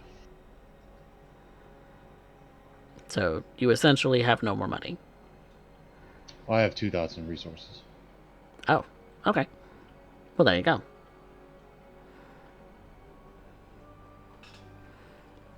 But yes, that event will tie up the first dot of your resources for 30 days. You can only spend up to 1 dot in resources on anything else in the future. Understood. This is getting the information on the panel vans and anything missing and the VIN number, though, is important enough, I think, to spend that.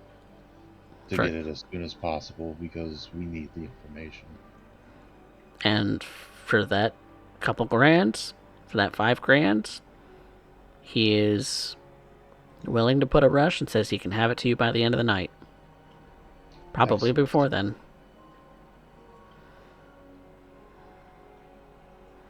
I'll have him send it to the usual place. As far as the drop kind of thing. Yeah. Okay. Then you can assume that what he finds out will be at the drop when you go to get it.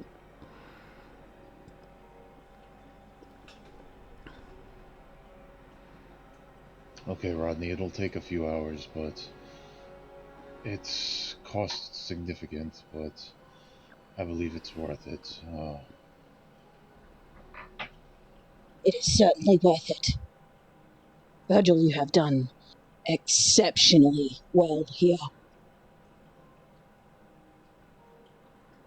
I'm only happy to be out and helpful.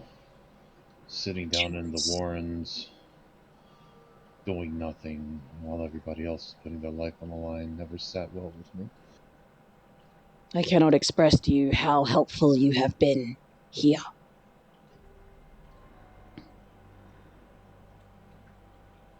That's what friends are for, Rodney. This is incredibly important.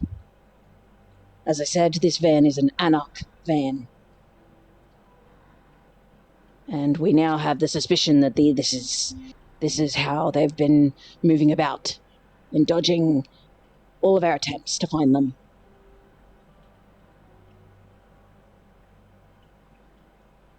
This is confirmation of what we've been thinking is happening.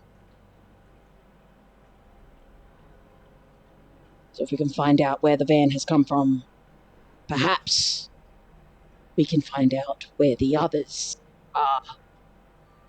Yes. Let's do some rounds and then go pick up the information. I'm eager to Yes, see what this leads to. yes, yes. As am I. In the meantime, before we come back to our lovely Nosferatu boys, Dana and Malice, what are you two up to? If individually or as a group, your choice. At the moment, getting rid of a body for Rodney. Yeah, that takes a little while. Not terribly long, but takes a little Check. while. Well, then I Success guess on the I'm going to a rouse. club. Oh, go ahead. Okay. Success on the rouse, and as soon as I'm done, if she hasn't left yet, I'll try to meet up with Dana. Did you have anywhere that you were pressing immediately to go, Dana? Well, figure I might as well scope the club out. At least get some groundwork done. See what the hot night life is. And with my one dot in fame, hopefully that'll end up lending me some degree of advantage.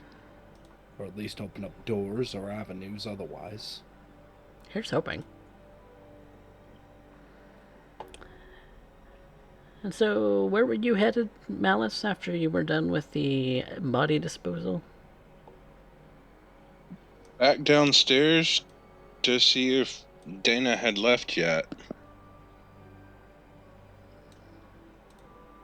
Well, she seemed like she was pretty eager to get on about her day, so unless you had reason to stop her otherwise, then Malice would be making the rounds that Mercy and Liv normally would. okay. Is that all that you're doing tonight? No. When Malice is done with that, he's going to try and see if he can figure out how to check with the animal control. The cop that he was given name for Okay. at some point. Okay, we can come back to that in a bit. Because the rounds that you're going to make, as far as, at least one pass through, is going to take a couple hours at least. Right. So, but then, Dana, you said you were going to Club Couture. The lovely rack, as it's called in the Camarilla. The feeding ground of those who are elite in this city, and occasionally their guests.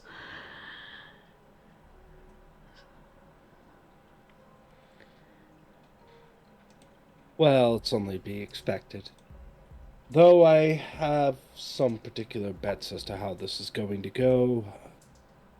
Sadly, between the Hekata, whose mouth looks something more akin to a piranha than, actual teeth, and the Nosferatu we have to deal with, they have been down not one but two other roses, it ends up leaving me with only myself to end up tackling these particular avenues.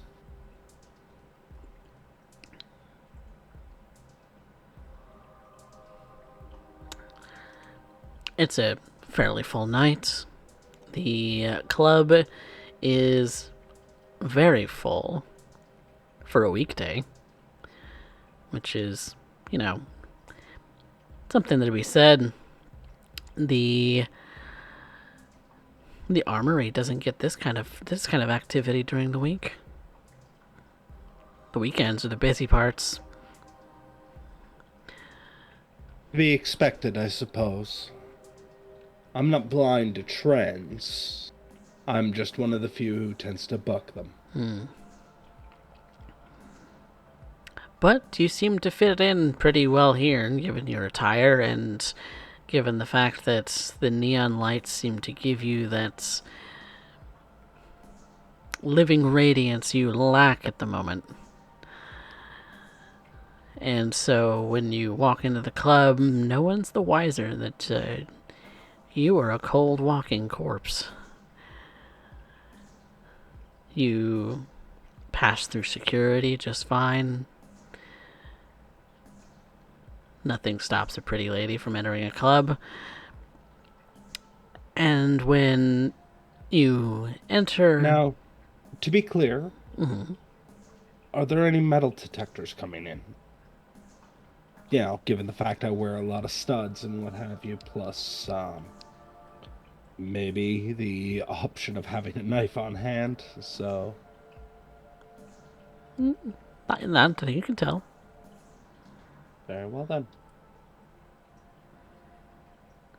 It's ritzy, but it doesn't look like it's that high security.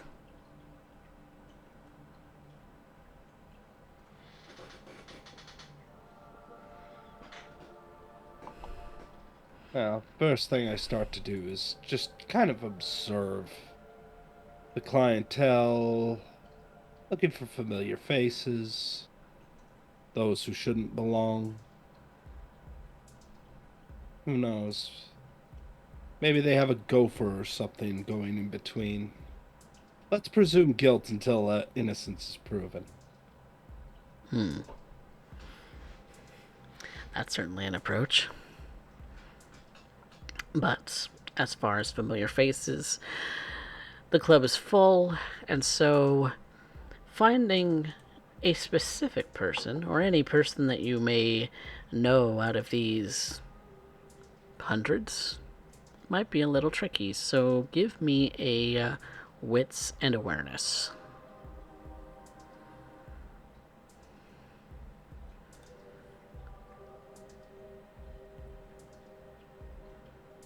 More successes. Okay. You catch it out of the corner of your eye for a moment. Familiar dark hair. Familiar long dark hair. Slender figure. Perhaps the harpy?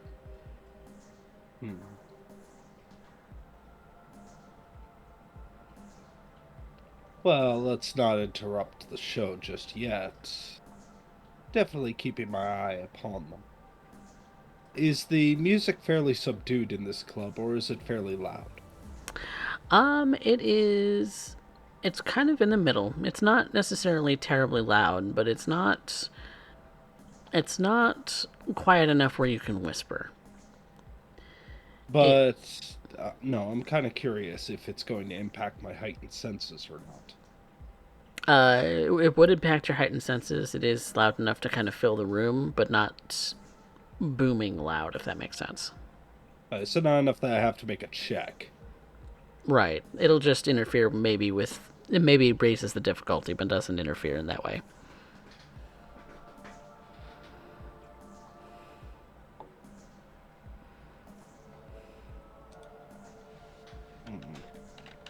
I'll keep an eye out, observe who they're interacting with. Try and end up placing myself maybe on a corner of a bar or some place that gives me a good view of the room. Maybe one of those nice raised booths that give you an overview of the dance floor and what have you. She certainly seems to be on the second floor, which does have a staircase from the bar upwards, but it is manned by a security guard.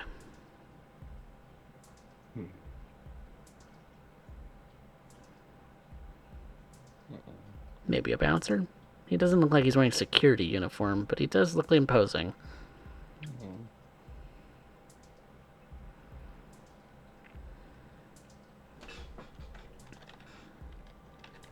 Wow. Let's not risk much. Rousing the blood to blush life. Gets hungrier. You're getting pretty hungry, Miss Rain.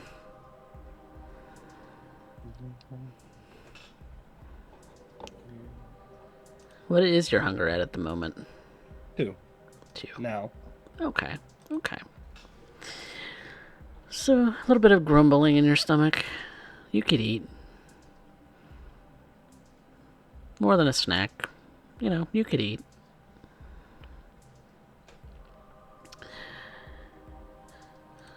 You observe this individual for a little bit and kind of, with your blush of life, kind of make yourself kind of flush with that even better radiance than you already had that resembles life, gives you the ability to buy a drink, actually swallow it down, and give the appearance that you are a regular patron to this establishment. And were you going to interact, you said, with the security guard? I was going to end up starting to walk up just like as if I own the place. Okay. I'm not out of place, so I'm just going up. You're just going up.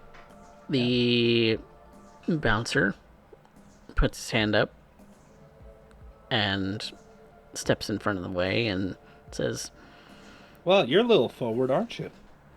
I like that. "Sorry, miss, I don't think you're on the list." On the list. Why's that? "I don't recognize you."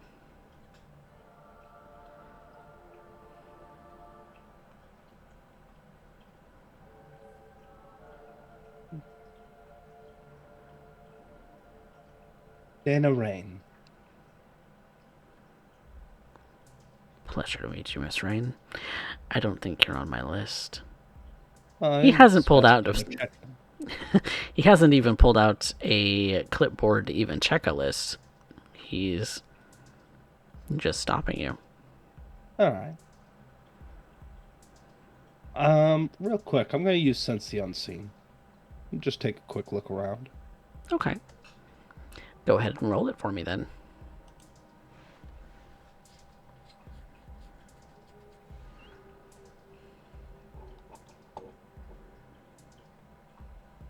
Three.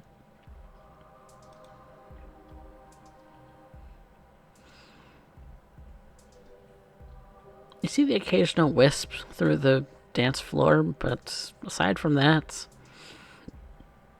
no person.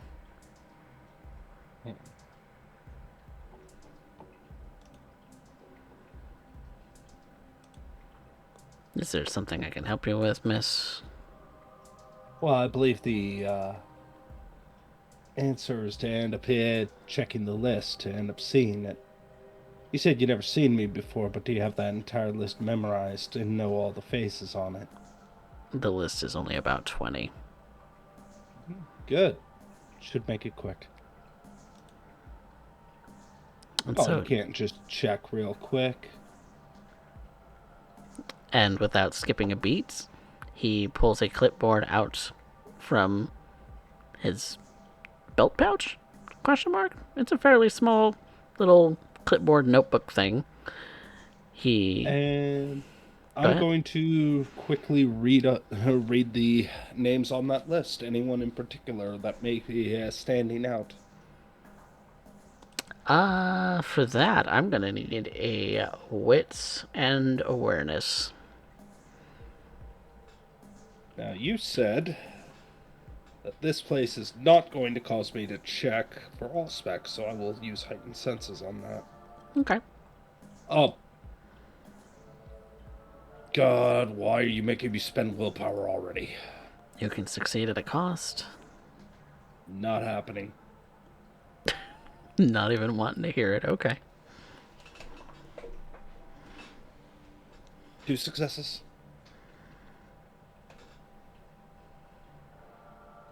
You see the name Moses?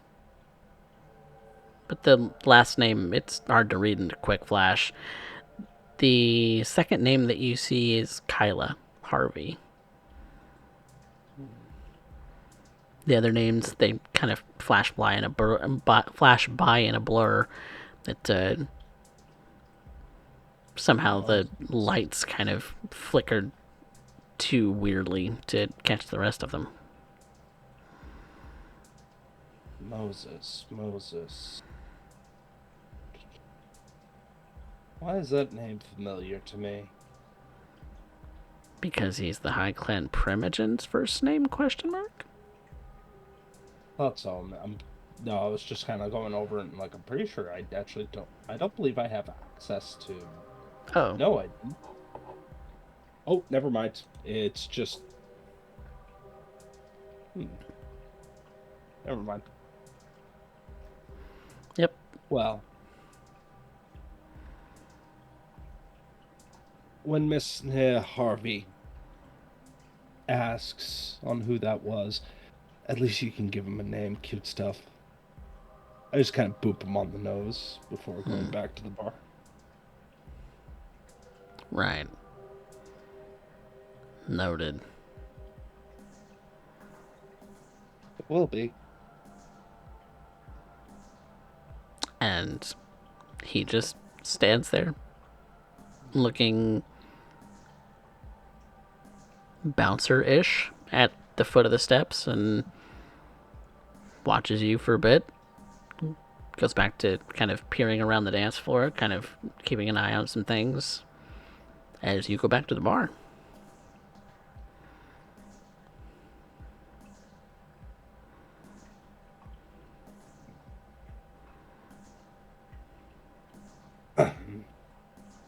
I end up ordering a drink, just to end up keeping up appearances. I keep an ear out and an eye out. Specifically when I end up keeping an eye up at the balcony. I don't bother to raise too much attention, but I'm not going to hide the fact I'm here. Like I never hide my presence from anybody. But... Much like the last time you were here. But... the Lady Harvey is here. And I can confirm the... other individuals who would end up dropping by here. I have a small suspicion, though. But right now, all I can do is observe. After all, I'm here to observe and watch for any unseemly activity. Nothing more. And so long as the harpy is currently in view, well, that's just fine by me. I often dip my finger in my drink and trace it along the rim for a bit. Kind of just enjoying the sensation as I listen to the music. Observing the dance floor every so often, though my eyes don't leave that balcony for long, if at all. I always try and keep it in my peripheral. Occasionally you get distracted by a pretty morsel. Someone who would look like they would make a nice snack. Well, I hate to end a bit in serving on impropriety on Cape turf, but it is what it is. After a little while,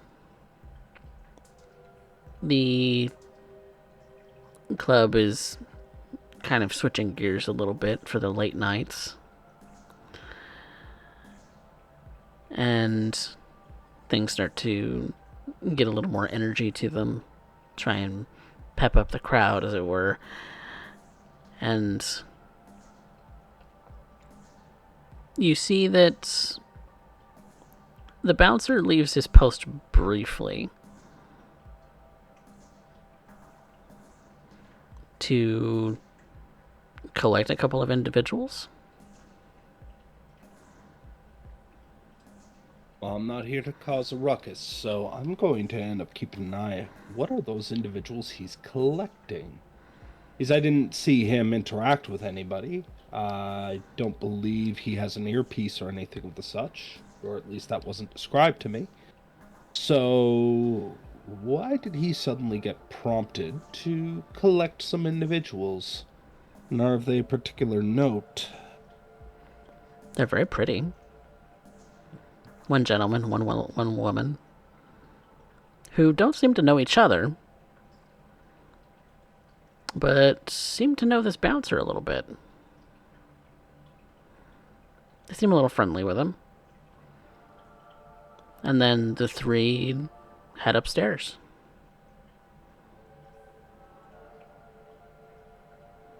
No doubt being led directly to the harpy. Led to the room where the harpy is. The bouncer coming back out to reman his post.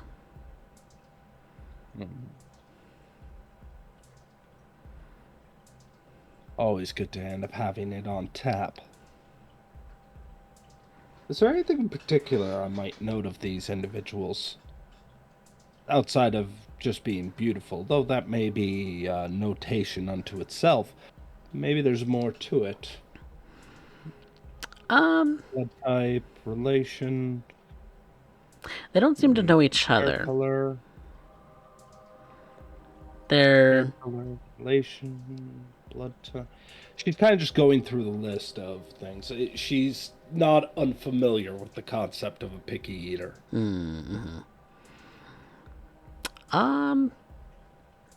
hair color. Both are dark hair, but they're not the same. They're both very pretty. One's maybe Latino, the other maybe Asian mix. But they're escorted up the stairs. The woman's wearing a fairly nice but short and revealing dress, and the gentleman is wearing a very nice shirt and pants, and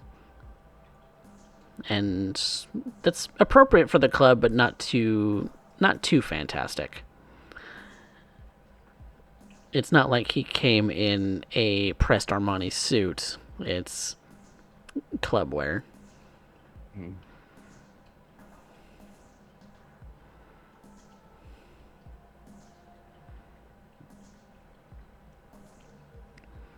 I continue to end up occasionally switching back to Sense the Unseen, trying to see if are there others that may slip through, especially when the bouncer ends up leaving their post. Again, my job here isn't to interact, my job here is to observe. Get to know well, at least now I got a type. Out of curiosity, are they actually the most beautiful pairing in the club? Or is there something else that's going on? Make me another wits awareness.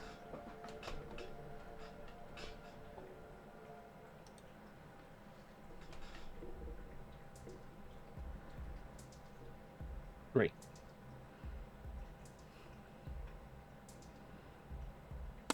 Out of the couple hundred, maybe, that you have seen kind of regularly bouncing back and forth between the bar and the dance floor, you've observed over these last hour, 2 hours, you get the sense that they're pretty high bar. Maybe not like 10 out of 10, but pretty high bar as far as the patrons of this particular club go.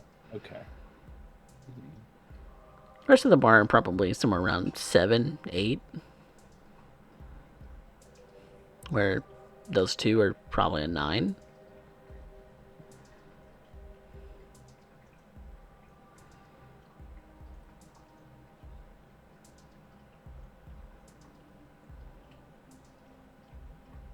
Though the question still remains, how did the bouncer know to go and get them at that time?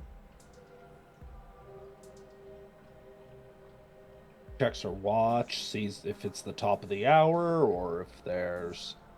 And when you do check the time, it is on the hour.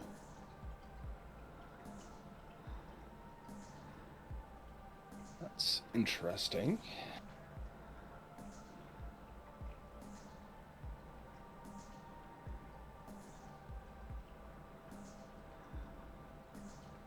That implies habit.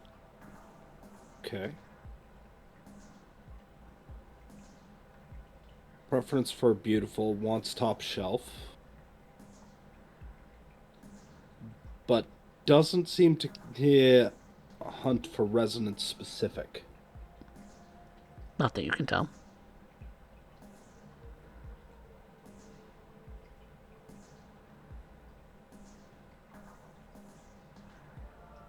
I'm just going to keep observing them. It doesn't give me any information or any leverage at this particular time. I'm aware that these kinds of stakeouts are a thing of patience. Doesn't make them any less tedious, to be honest, but given the Club Couture's environment, it's pretty, if not in an artificial way. It just is.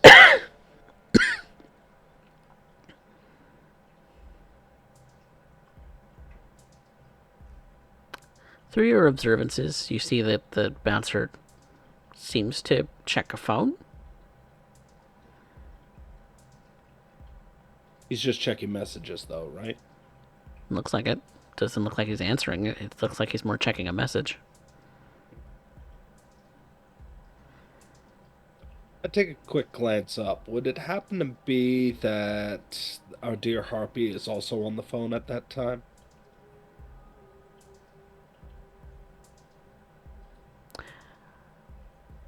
I'm going to call for one more wits awareness because you've changed gears.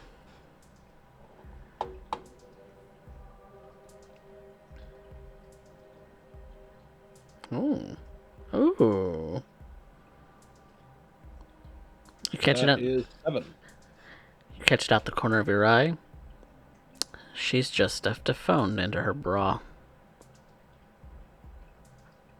God, how tacky is that? Ugh.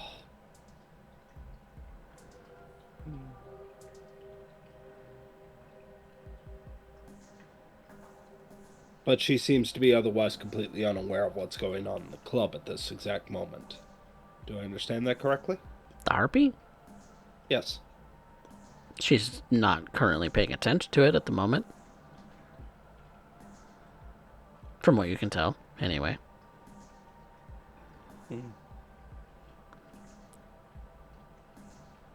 She is present. She's on the second floor.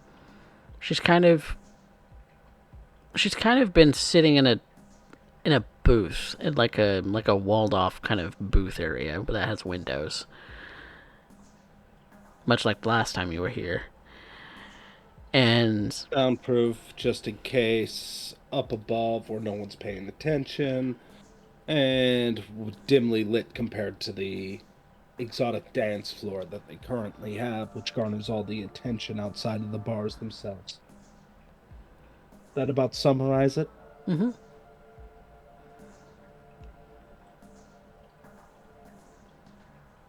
How droll.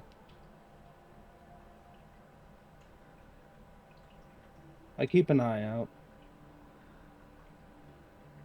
But now I know that that bouncer also has a way to get direct contact with her.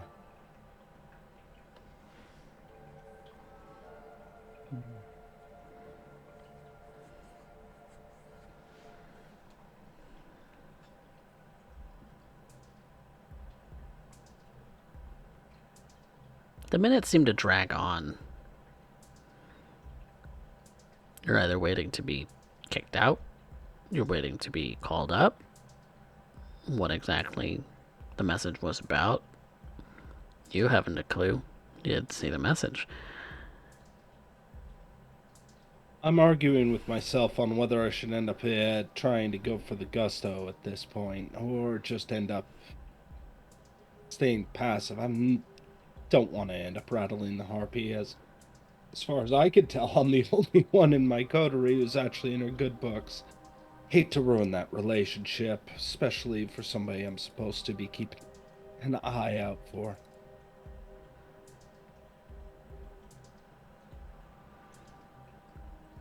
Almost as if out of some habit, You check your phone for the time.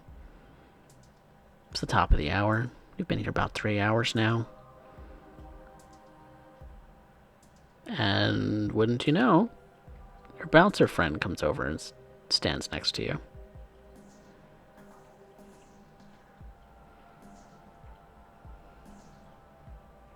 I kind of slosh my drink in a minute, paying him really no mind at this point. More interested in the upper floor and the dance floor.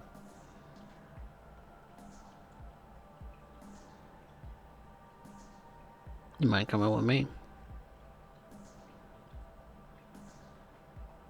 Well, you are cute. She puts her drink down.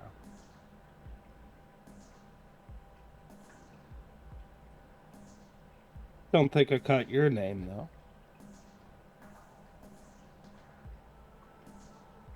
Jack. Jack Daniels. Aw, that's just clever. Oh my god, a sense of humor. Well, wonders never cease. Head upstairs. Found my name on the list. Tonight.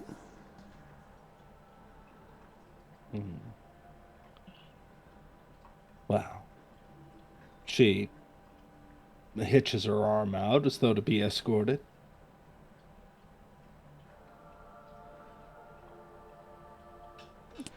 After he gestures, and after you. And I'll let him escort me wherever he likes. At this point, I'm not here to make waves. Though my eyes are constantly going about, observing. And wouldn't you know, he's taking you to the booth where the harpy's been sitting all night.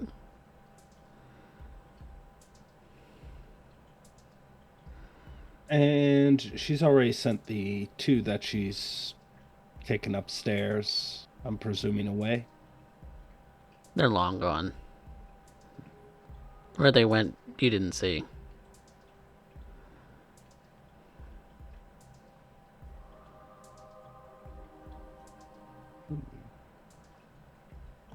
Might have gotten distracted by something in a moment.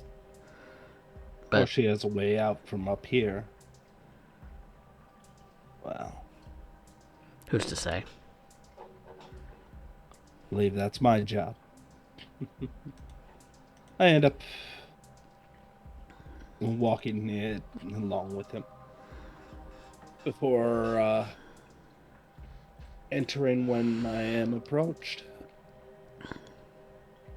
Jack escorts you in and closes the door behind him, leaving the two of you in the room.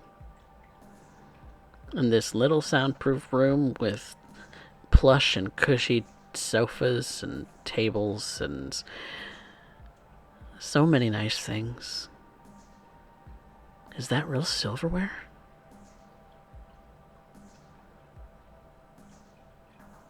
Oh God, no. Heaven forbid, not the silverware. Might just make me swoon at the thought of it. Once the door's closed. Harpy Harvey. Pleasure to make your acquaintance this evening. I don't think I haven't noticed you, Miss Rain. Well, I'd like to pride myself on being hard to miss. You are very hard to miss. You're here for a reason. I was disappointed to find out I wasn't on the list, though some interesting names on it. None that are too surprising, anyway. Yes, well, you have to earn to be on the list, my dear. You should know that. Well, I'm sure that you had all the fun in the world at that point. Still, yes, I'm here for a reason. Well, more accurately, I'm here in case of a reason. Have to cover up all the loose ends and figure out a few things, and I'm pretty sure you wouldn't care for the Nosferatu currently sitting at the corner of your bar. So, between your choices, I'm pretty sure you can imagine that this might have been the best one. There's no Nosferatu at the corner of that bar. Because I'm here. Really, I was lucky to call heads at the time, but, Rodney was really insistent. He really likes you.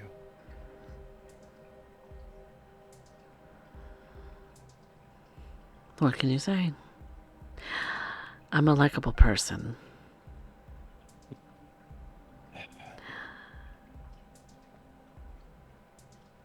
Really, though. Of course. Really, though. I've noticed you kind of sitting idly, doing nothing. Not even dancing? How boring. When I have the opportunity to indulge, it's when I'm off the clock. And unfortunately, part of being the dig crew is you are always on the clock. I mean, really, it's tedious.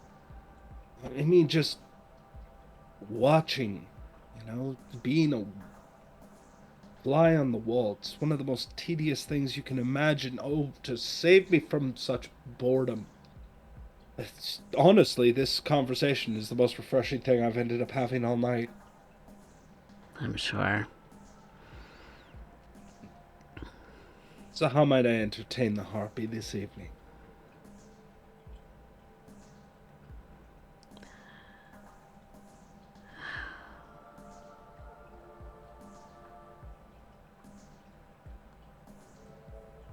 You make snide remarks about your coterie. The Nosferatu and Hecata, and the last that even remotely shared a interesting clan. Well, let's just end up ending it with that they weren't exactly what I would end up calling appropriate material. Oh, you mean So Liv? Nope, the other one. The one that you're very fond of, in fact. And which one would that be? Oh, Kenny Boy. Kenny Boy. You wouldn't stop quoting him. I thought there was a fondness there. I'm glad to know I was mistaken. What about Ken?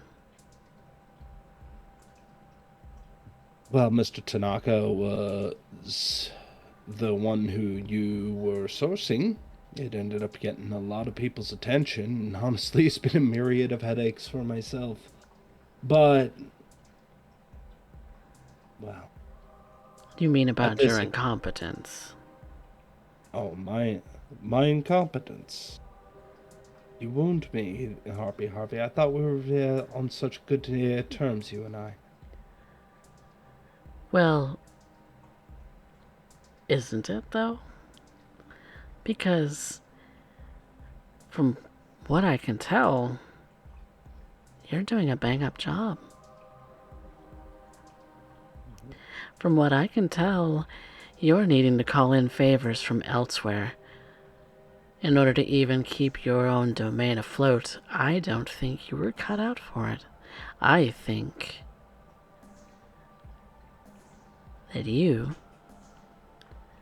and your crew should not have been on the front.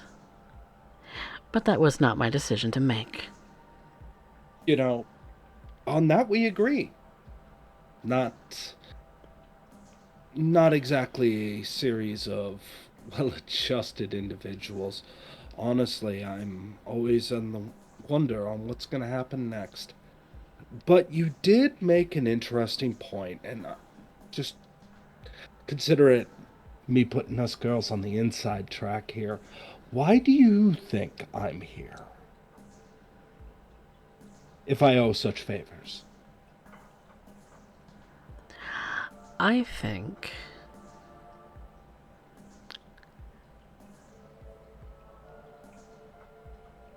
I've been in your shoes once.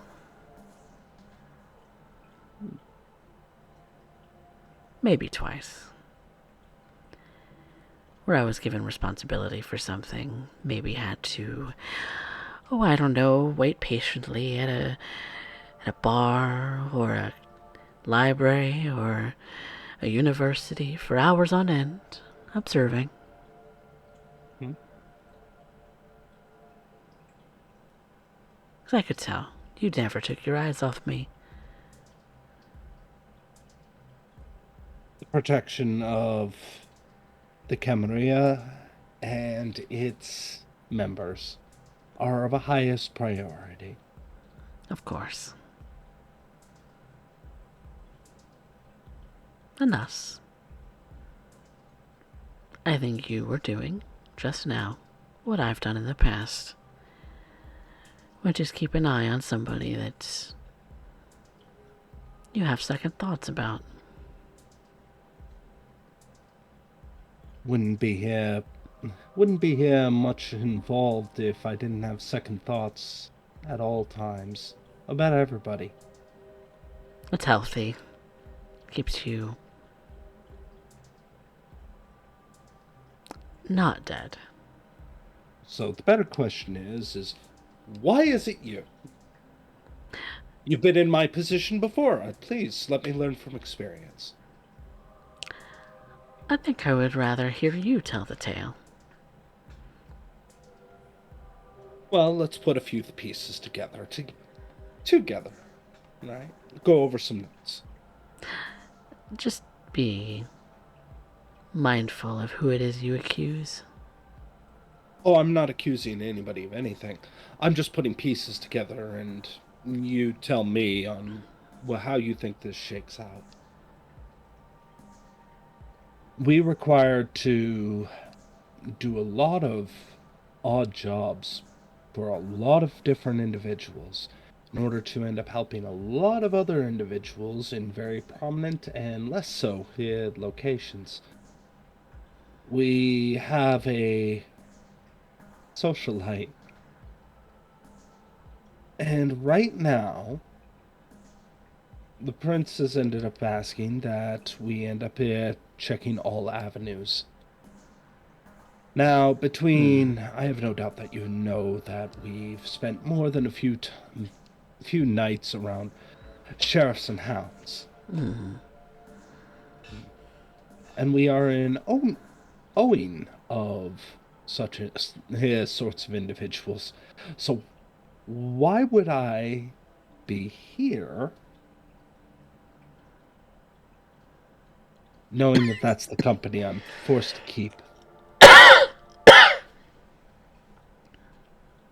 Enlighten me. Please, Harpy, I would never insult your intelligence. No, please, I would rather hear it from your own mouth.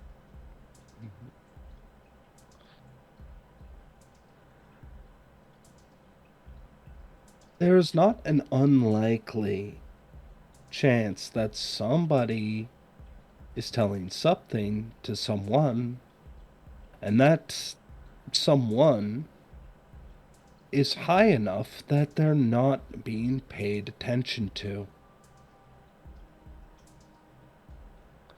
Now, of course, if that were to end up being the case, we need to end up being aware on exactly, well, the individuals we can end up trusting. There's only a handful of individuals who, if they were to suddenly, I don't know, not show up for Elysium the next night, it would certainly cause a stir. Of course. And so, with the Camarilla's interest in mind, it is our job to end up looking it out for it in all angles that we can. And I understand you want to end up shouting our incompetence from the top, but ultimately, outside of stabbing at a few neonates that should be beneath your notice but aren't, so thank you very much for the come up in the world, I might add. Oh, I should thank you. You're the one who suggested me a new keeper. Yep. A new Talon. I thought you would appreciate it. It seemed like the most logical choice given my options.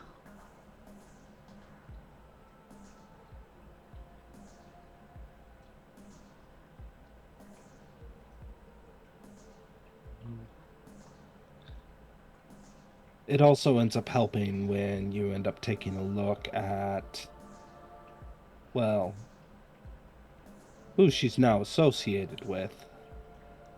Of course. So yes, I would say that that little come up of yours is definitely my doing.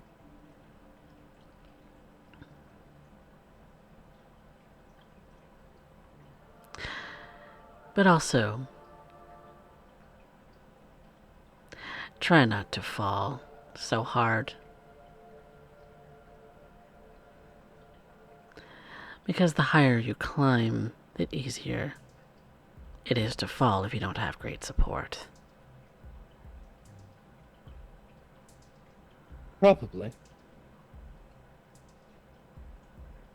But for me, see, I've already gotten my hands dirty. And right now, I'm just not pleased with the fact we're even having to have this conversation.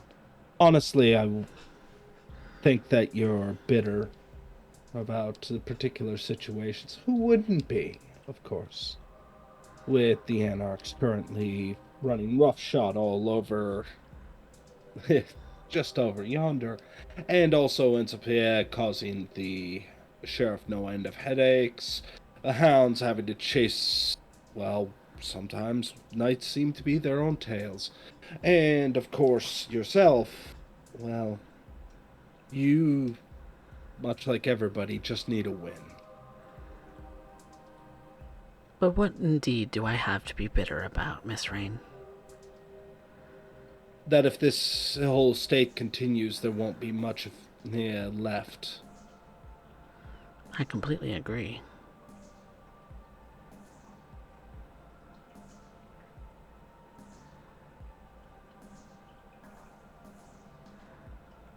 Things continue as they are, the status quo maintained, and we don't make things happen, then obviously there will be no Camarilla left. And where would you and I be? Well, certainly not in Club Couture. I'd hate to give this place up. This is my one joy. Small as it is. No other joys. Not in 100 years or so. I'd like to insight that. Okay. What are you trying to glean? Specifically in motivation boost, because is she actually legitimate when she says that this is all she has?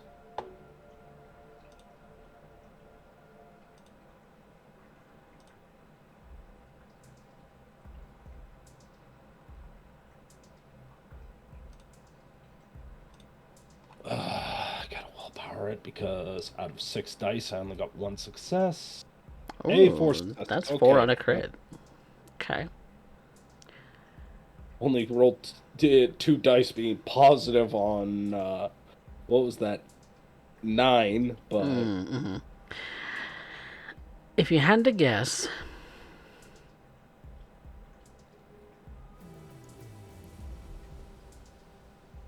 she's right when she says that it's the one choice she has left.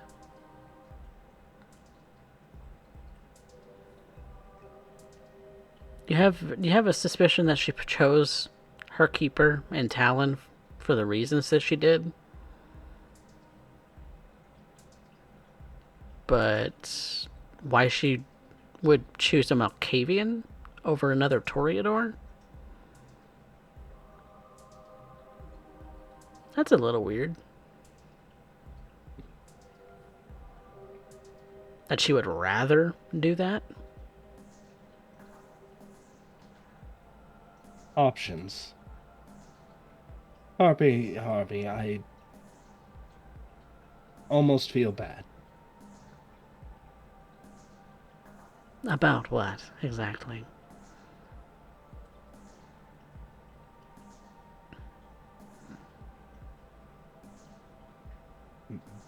You know my history. I'm sure that wonderfully informed individuals such as yourself wouldn't be talking to me unless they knew. So maybe I've I heard the can offer rumors. you. Well, then allow me to give you some insight on what those rumors would go. A person is most malleable when they only have one thing left. Everybody makes the mistake of saying a person is most dangerous when they have nothing left, and that's a lie. That's a wonderful lie you end up saying to people when they're beaten down, when they're feeling broken and they need something to reach out for. But that's never when they're at their most malleable. No. When they're at their most malleable is when they have just that one thing. Because anybody can threaten it, anybody can come after it, anybody can offer it protection. Turns into little more than a protection racket, and bored and droll as that may be, it's fairly simple and effective.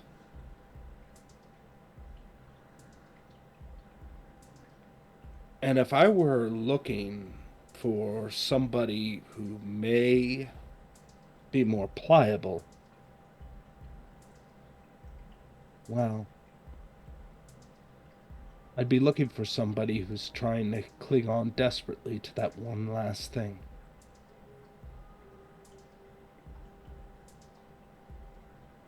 My suggestion, as a friend, Harvey, find something else. Fulfill your existence. Build another attachment. After all, I'm sure even Blue Blood would tell you don't put all your stocks in, or all your money in one stock.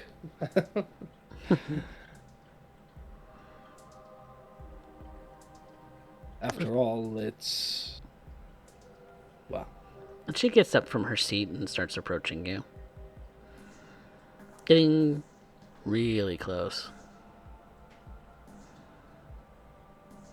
Are you volunteering?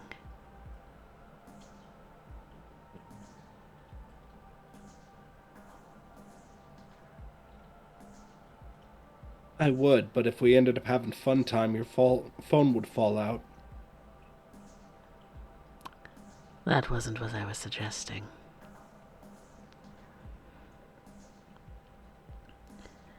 Would you be my muse?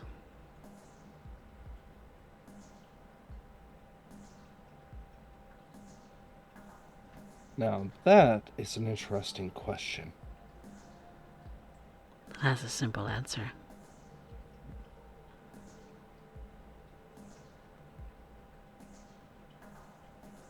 As much as I would love to, I'm afraid that the prince has my time entirely eaten up.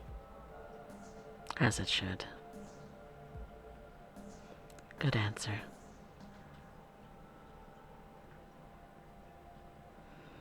What a good little girl. Anything but good. Harvey. Anything but good. But malleable.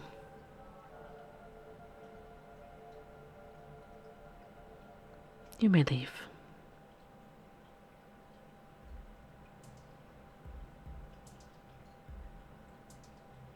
Oh. And in case you want to stay in the loop, you might want to end up considering adding my name to the guest list. Or I'll just eat the bouncer next time. Oh, please don't. He's useful. Yeah, but he's also kind of cute. And you've made it very clear in this club, if it's cute, if it's beautiful, it gets fucking eaten.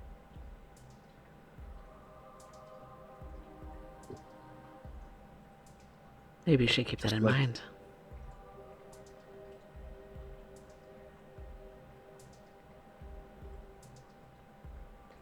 I kind of lick my teeth at the thought. She kind of does the same. Being a little coy. It's not like it doesn't seem like it's a threatening face. She's actually seems a little coy about it.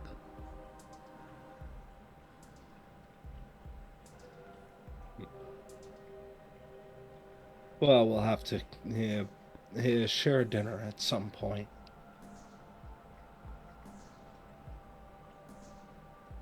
Meanwhile, in the back of my brain, there's a small part of me that's saying, she's kind of cute.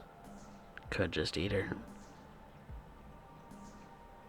Would hate to end up, well, denying the precedent that was set. It would be terrible table manners. But later, we were asked to leave. For now. Oh, but it's snack time.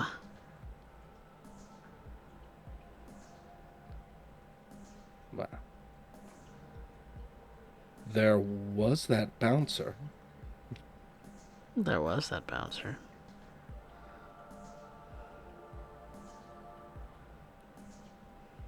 And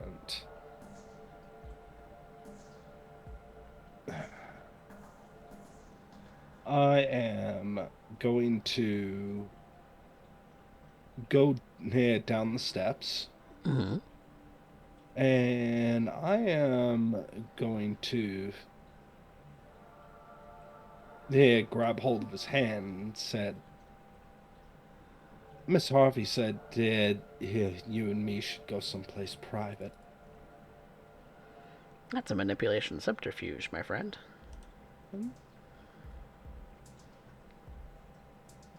Okay, I'm going to rouse the blood.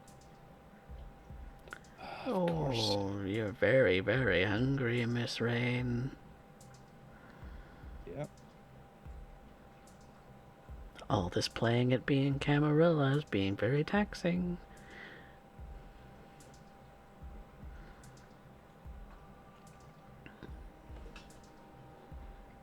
Great. He's hesitant, but he follows along. He's curious where this is going. Yeah. Oh, I'm gonna end up enjoying having him as a bit of dinner and let him have a show. After all, it's feeding mid-sex is always the best.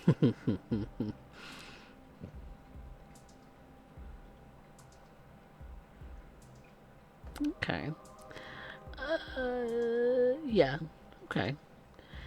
So that he's a little bit more resistant about because he is on the clock. And he's a man of his job and duties. I believe that ends up making it a persuasion charisma at that point.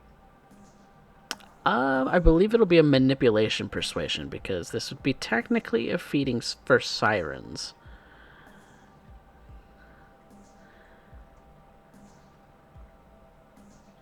Okay. Because you're essentially acting like a siren. Ooh.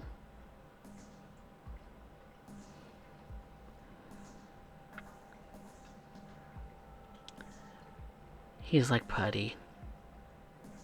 He's like putty in your hands.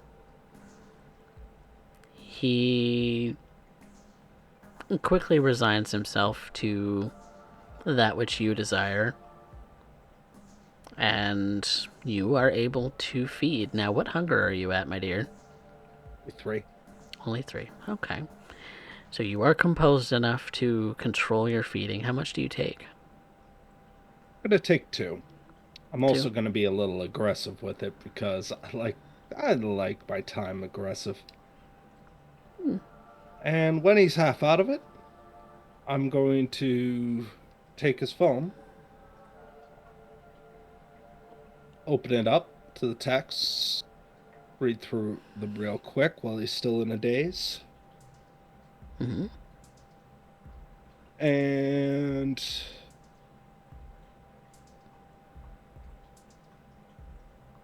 after reading whatever the text message is between him and the harpy.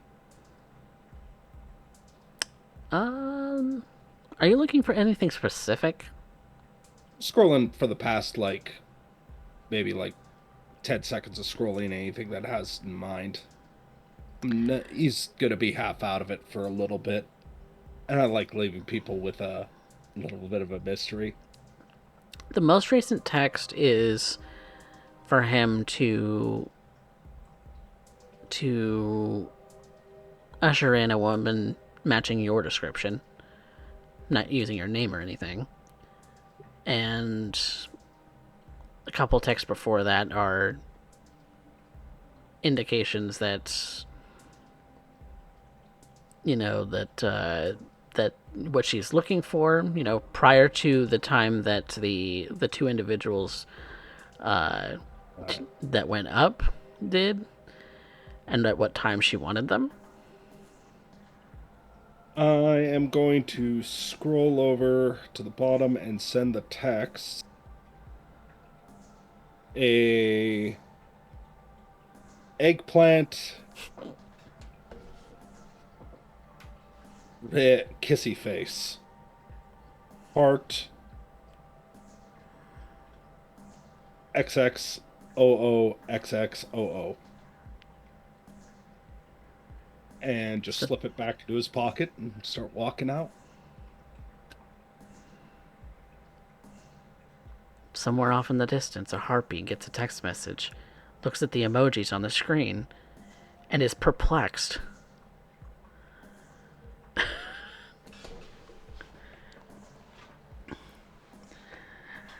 But, Dana, you leave the premises, and feeling pretty happy with yourself, you walk out with a little bit of a spring to your step.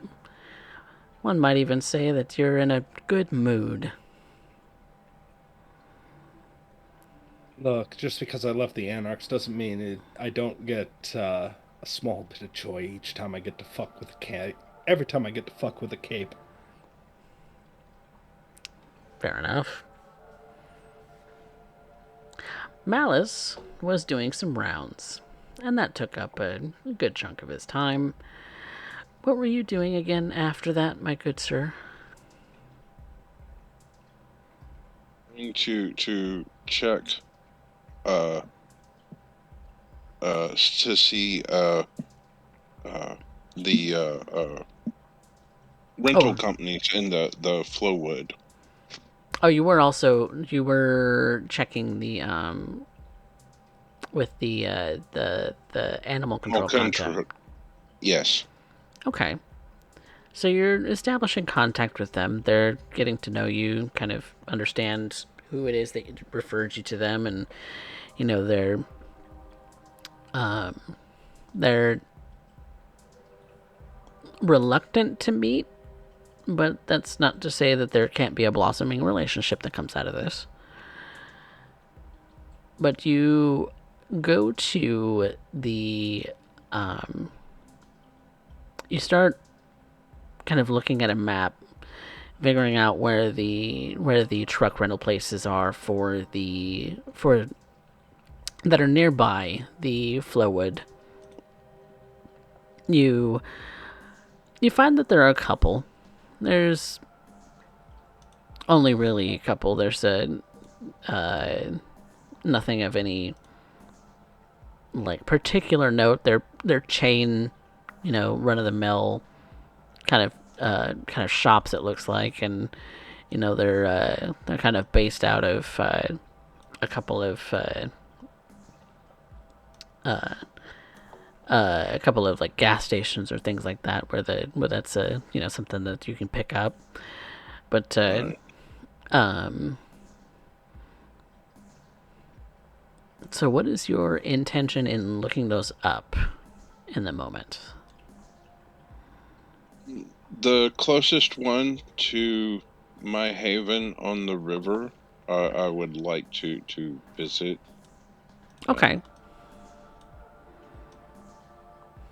And so you're going to the one closest to your river haven, Yes.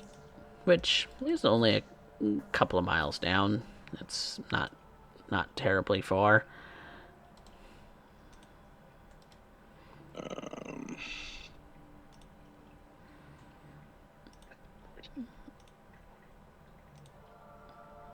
when I have a conversation with whoever's there this evening. It's pretty late. And so after doing the rounds, you've been doing the rounds a little bit, Right. for a couple of hours. It's and you woke up closer to 6:30, 7 o'clock, and so they are the office itself is closed. You see that there's a drop box to drop off keys, but it's after 9 o'clock now, and the main office for this particular store is closed.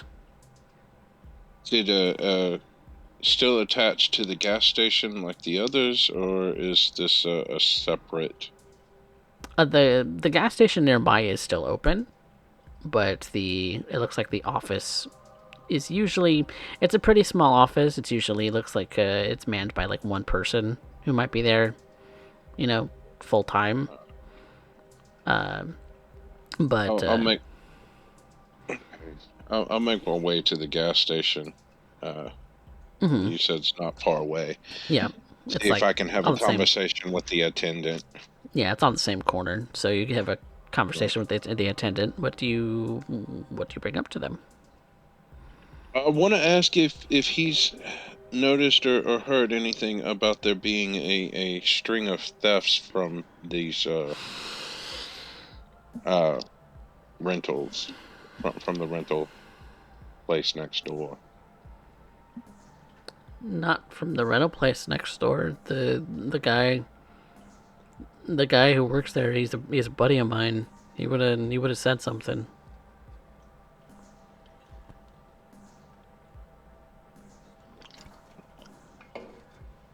Not that I know of. He's never said anything about it. So we kind of keep an eye out for each other, him and I. When he's in the office and me and my coworkers are here.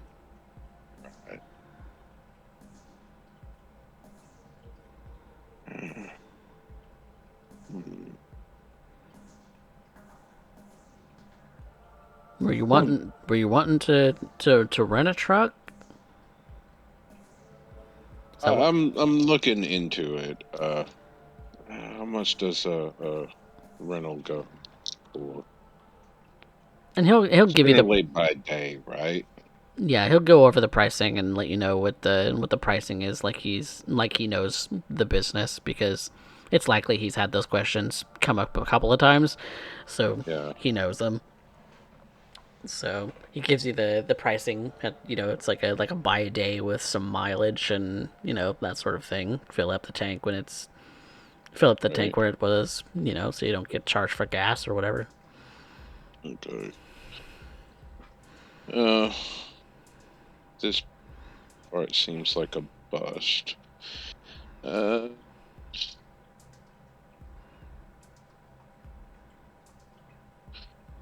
is there are there trucks around where the office is? You said there's a drop box to like drop your keys when you leave the Yeah, truck for the night. yeah, Are there are the trucks around? yeah. There are several. There's several really large ones. There's several kind of smaller ones. There's several pickup trucks. There's and there's even some spots if they even got extras in, like they needed something specific. Okay. I want to look, see if I can investigate the trucks, because I'm gonna leave this guy alone. He gave me the information I needed, Hmm. which is he doesn't know anything,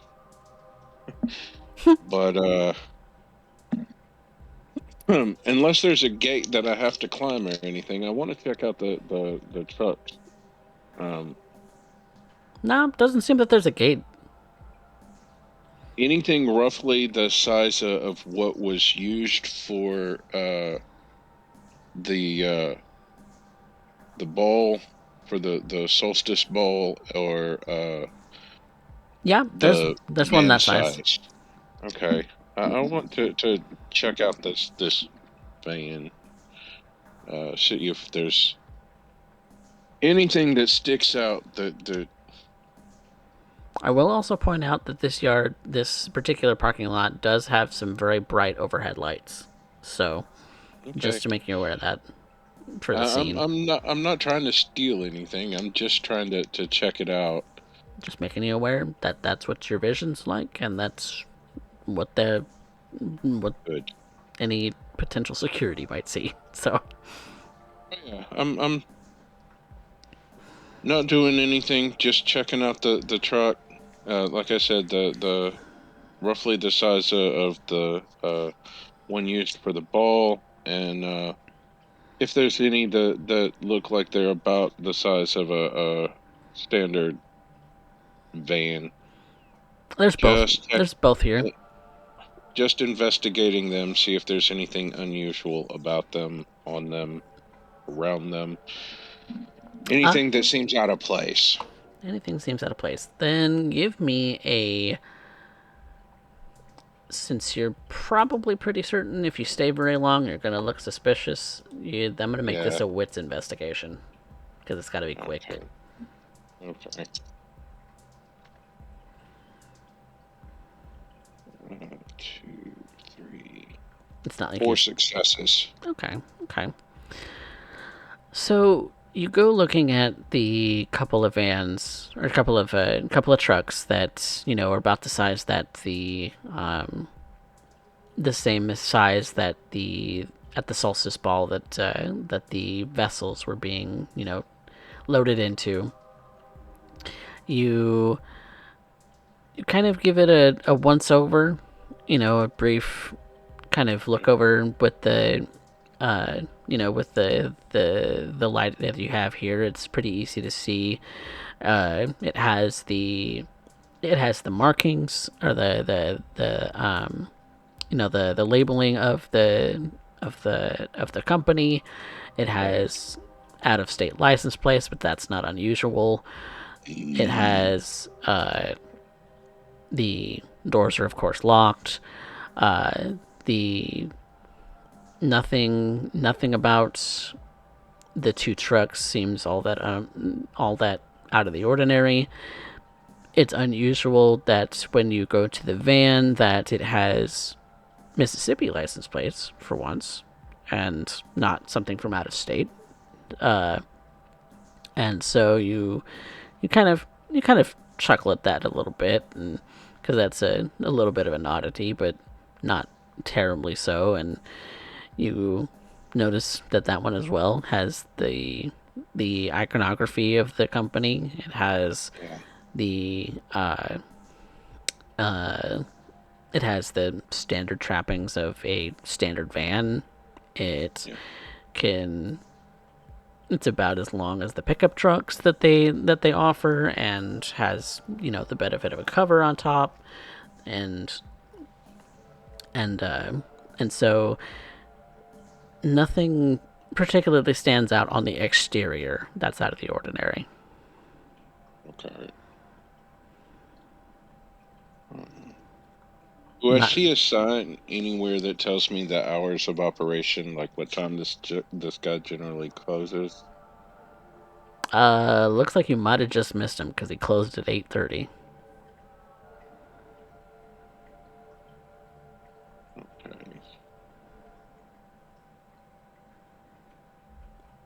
And peering into that little office, you see that there's the kind of front desk. There's a couple of chairs. There's it's fairly nondescript on the inside. There's the windows on the front with the kind of like slightly tinted kind of panes. It's otherwise a fairly nondescript, rather small little office building. Hey. How close is the next on the list? The next one on the list would be a couple miles away. I'll make my way there. And that's the next closest one to you at this particular location would be inside the flow window domain. Yeah, I'm aware. Okay. Yeah.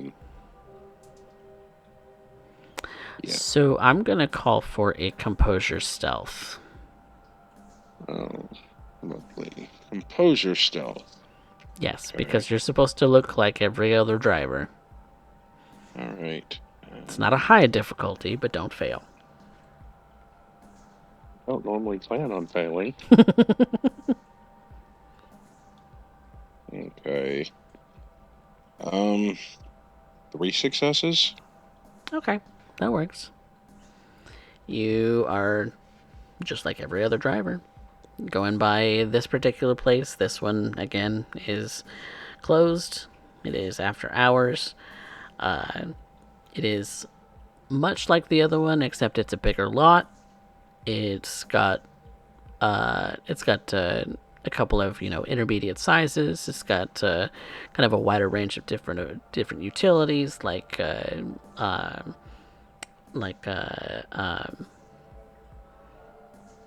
those kind of like car trailers, that you tow, things of that sort. It has a little bit, kind of quote unquote wider variety of things. It is a competitor company this time around, but it's a similar kind of outfit. So that's what you're looking at. Is there a fence or gate around this one? This one is gated. Okay. I will find somewhere I can that seems inconspicuous to myself and try to sneak into the lot to see if I can check out these trucks. Okay. It is brightly lit. Again, the fence is roughly 10 feet tall. It kind of surrounds. It's kind of on this like corner intersection where there's it's relatively high traffic. Even not like terribly high traffic because it is nighttime, but you would think during the day this is kind of a high traffic area, at least higher traffic than a residential zone. And so you are looking to climb the fence in an inconspicuous spot. Yeah, if there is one. Okay, so that is going to be a wits and stealth this time. Okay. Because it's about finding the right spot quickly. Which stealth?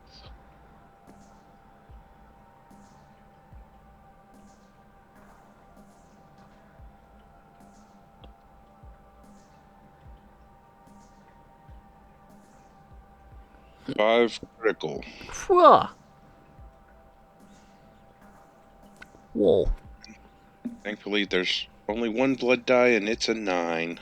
All right. Or that would be very messy. Yeah, it would. But you are able to find this little batch of trees that's kind of climbed over the vent, kind of snaked its way kind of over the fence. So you do a little bit of a shimmy up the tree and slide down on the other side, and you find yourself inconspicuously, because this particular little tree seemed to be in shadow as well, to get yourself over the fence. And you now have free reign of this place. I'm going to take my time with these and see what I can find on these. If there's anything that other than the license plate that seems out of place or not quite right with these. I Okay. wasn't really expecting to find anything in the other place because, well, it's not necessarily in the Flowwood, and this is. Yep. So that's how much time you're looking to spend on that, because you only really spent roughly about 15 minutes at the other place. So how much time you're spending here? At least twice that much. Okay. So if you want to use resolve, it's going to be at least 2 hours, and that increases the likelihood of you getting caught. I'm aware. So if you want to I use don't resolve, want to you'll spend spend. at least an hour. I want to try and spend an hour investigating these trucks to see if there's something Okay. not right with them. Okay. Yeah, resolve it is. Okay. Then that's going to be a resolve investigation. Resolve investigation.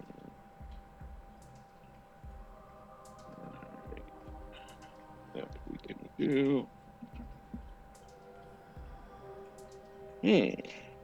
Okay. 4, 5, 6 critical. Why do I even ask you to roll dice? I don't know, because you're hoping I get a messy critical or I fail at some point.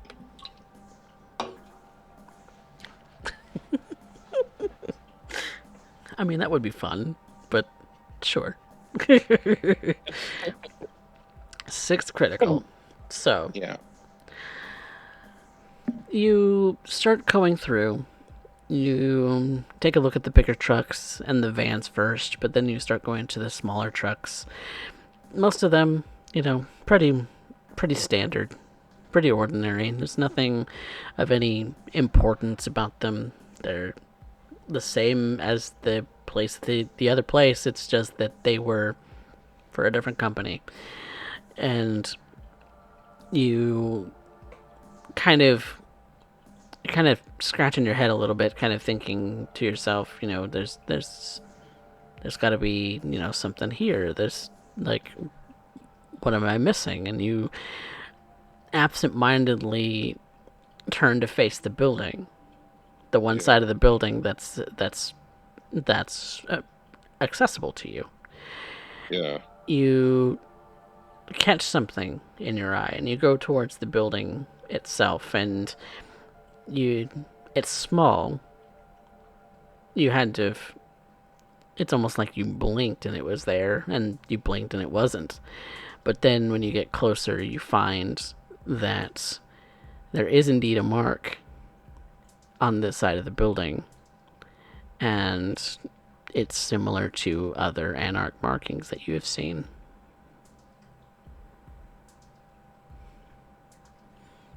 So yes, I will take out my notepad and quickly copy the symbol as I see it in my notepad. Mm-hmm. I think I found what I was looking for. If it's not Anarch owned and run, they are friendly to the Anarchs. At least that's what this is telling me.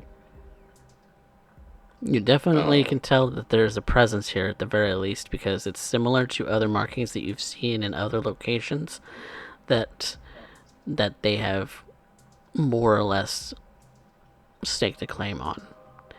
The weird thing about it, though, is the shape is a little bit.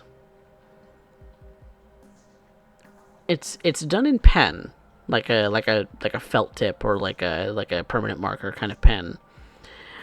But when you kind of look at it, it's a little jagged. Like the person couldn't keep their hand from shaking when they drew it. and you can see a little bit in there of that. So maybe that's something. You definitely pick up on it. Okay. I don't want to stick around any longer than I absolutely have to. I am gonna. Definitely don't. You are gonna need to make another stealth check. It's going to be a dexterity stealth this time, and the difficulty is higher because you have stayed here longer. Dexterity. So, yay. So to slip out of here relatively unscathed, you're gonna need to beat something pretty big. Well, not pretty big, but like reasonably big. Well, does the same to get in get me out? And that was how many? 5 critical. Dway! Holy I don't have any more dice. Holy shnikes. I just need to know, does a 5 critical get me out as well as got me in? You're able to get out. You kind of snag on the fence a little bit and on the tree a little bit, but so far as you can tell, you want to make sure I'm not leaving anything behind. Not so leaving. If it tore my clothes, I'm taking the scraps with me if I can find them. From what you can tell, there's no scraps that you left. They just snagged a little bit. You climb through the tree over the fence, and so far as you know, unless there were security cameras, I didn't look for them.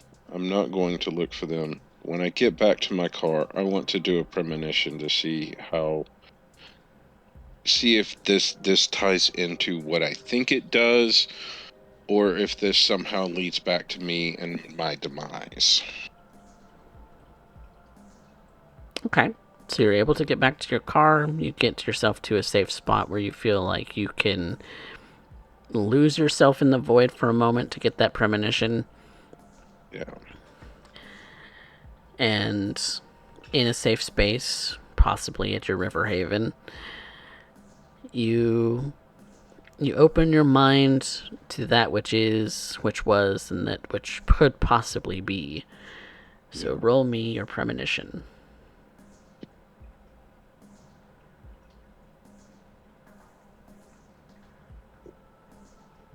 Let me make sure I've got this right.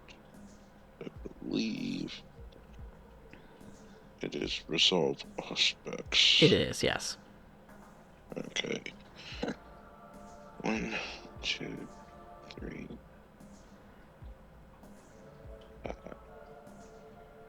4 successes. 4? Okay. Yeah. So your question was... Does this lead where I think it does? What does that mean? Towards Joseph and his stuff? Or potentially to me ending up like Liv?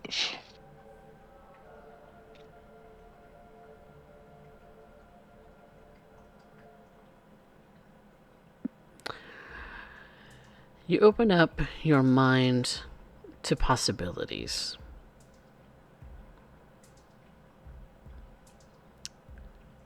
The world is rife with possibilities. The choice to do this or that is a consistent thing about the world. There is always a choice. You made the choice to hop the fence. You made the choice to go snooping around for an hour. You made the choice to do so in bright light, in the midst of a lit parking lot, knowing the potential of what could happen here. There was the possibility someone could show up on you, but they didn't. There was the possibility that you could have been seen by staff on the video cameras, but you didn't bother to check. That was your choice. And so when your vision clarifies,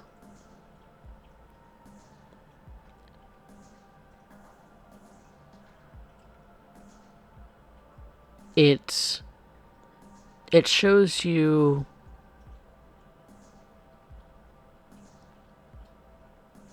a web of potentialities. But the two that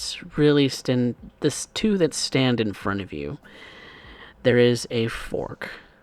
It is one choice or the other. And both roads lead down to many different roads down into the vastness of the abyss.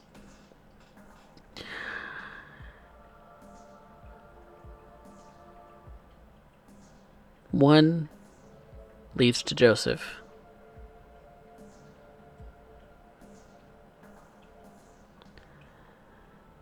The other leads to your safety. Which path do you choose?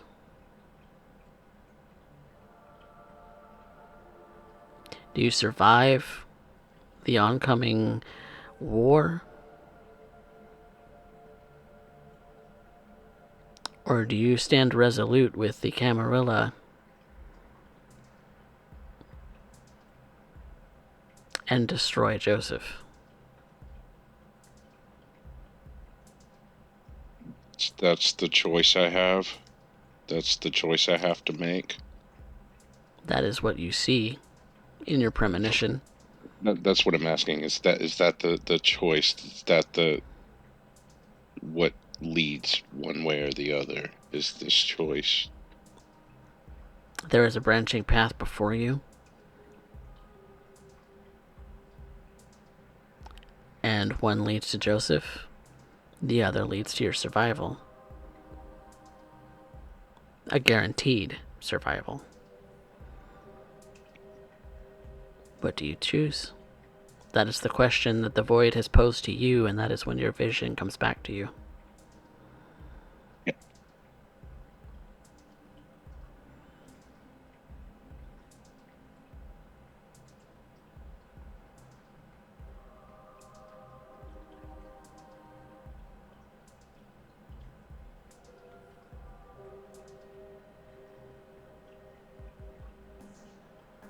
But not that Malice has to make his choice today. No, I think we should leave that for next time. Thank you all so much to my cast for playing, to my audience for watching. I hope you all enjoyed this lovely episode of War in the Soul City. Thank you guys so much for playing. Thank you so much for running. This is so much fun. Wow. We're actually getting somewhere. I should have checked this van earlier and I just didn't think of it. Don't jinx us, Mox. Yeah.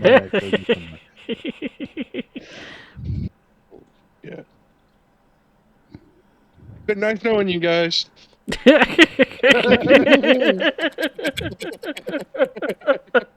Wrong narrative choices. Apparently, whatever choice I make, that's the way this is apparently going in Malice's head. It's been nice knowing you guys. One leads to my demise, one leads to guaranteed safety. There are no guarantees in life. It doesn't necessarily lead to his demise. It just leads to Joseph.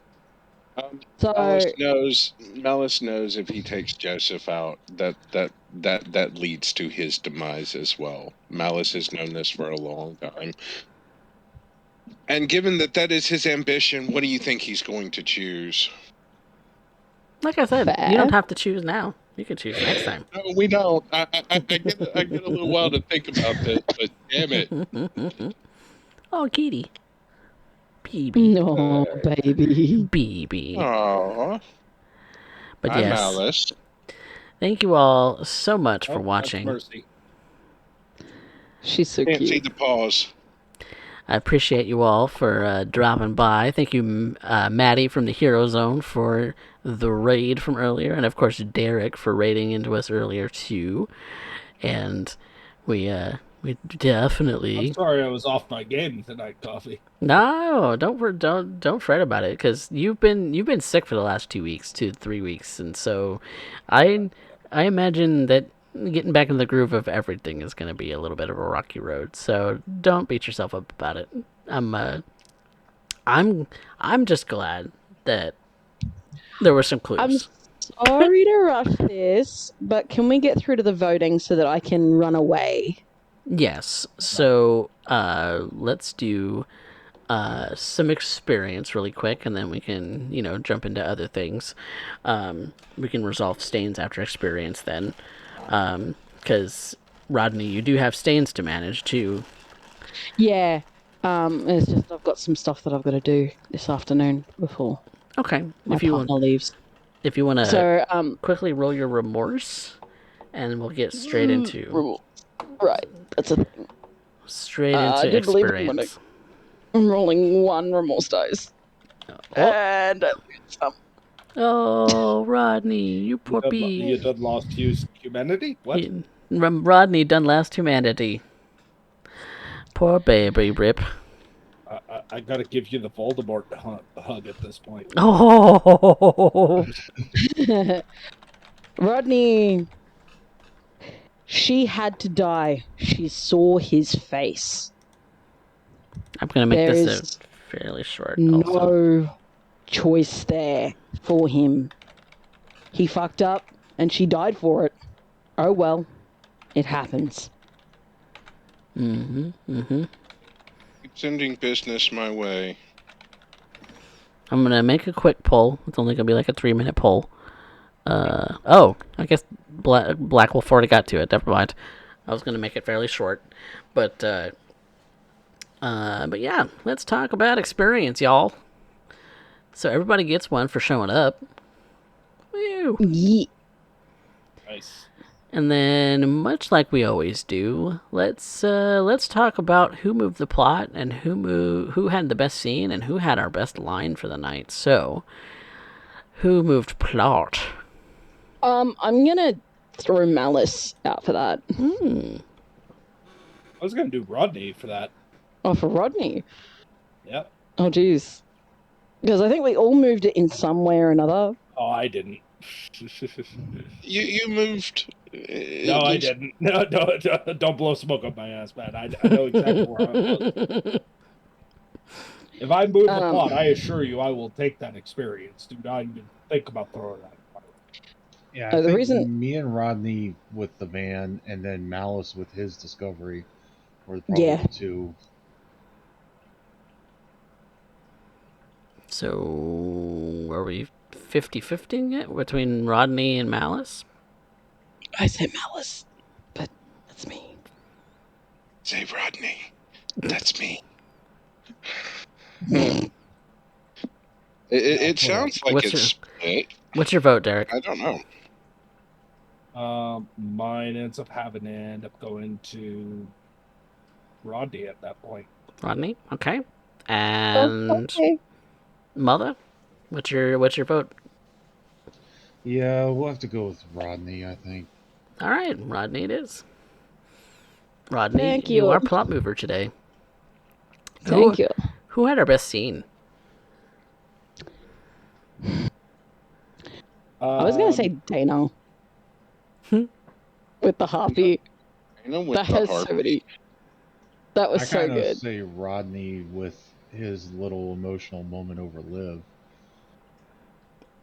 As much as I like Dana's scene, Rodney kind of like stuck out to me for some reason tonight with how mad he got.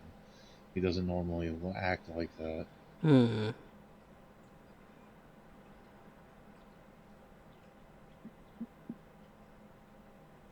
Mojo, what's your vote? I said Dana with the harpy. Dana with Harpy. Yeah. That seems to be 2 to me at that point. Well, what's your vote? Well, it doesn't matter how I vote. It's going to end up being 2 to me anyway. There's 4 of you. You could 50-50 it. I was going to end up saying it had to be Rodney, specifically for the waves dealing with the dawn. See, I told. Oh, See, that's 2 votes for Rodney and 2 votes for Dana. High clan high or low clan low? Don't ask me because it ends badly. It does. let's go low clan. Low, Maybe. low clan. That sounds like a question, not a statement. You don't sound confident in that one at all. Man, I'm never confident in these. Fuck it. Low clan low. Oh shit. See, this is why I don't do this. Okay. Best line. Emojis. Dana and her emojis. Yeah. Or what Yes, were the other I- ones that got me? It's cute. If it's beautiful, it gets fucking eaten. Or Rodney was really insistent. He really likes you. I personally giggled at the emojis because I'm just thinking, oh my man. god, she's old. She don't get it. Oh man. Oh, I love it. I took your bouncer for everything he's worth. I'm going to throw mine out there. I seriously thought I was done with this when Kenny didn't show up. That was good. That was good. It's Yeah. pretty good.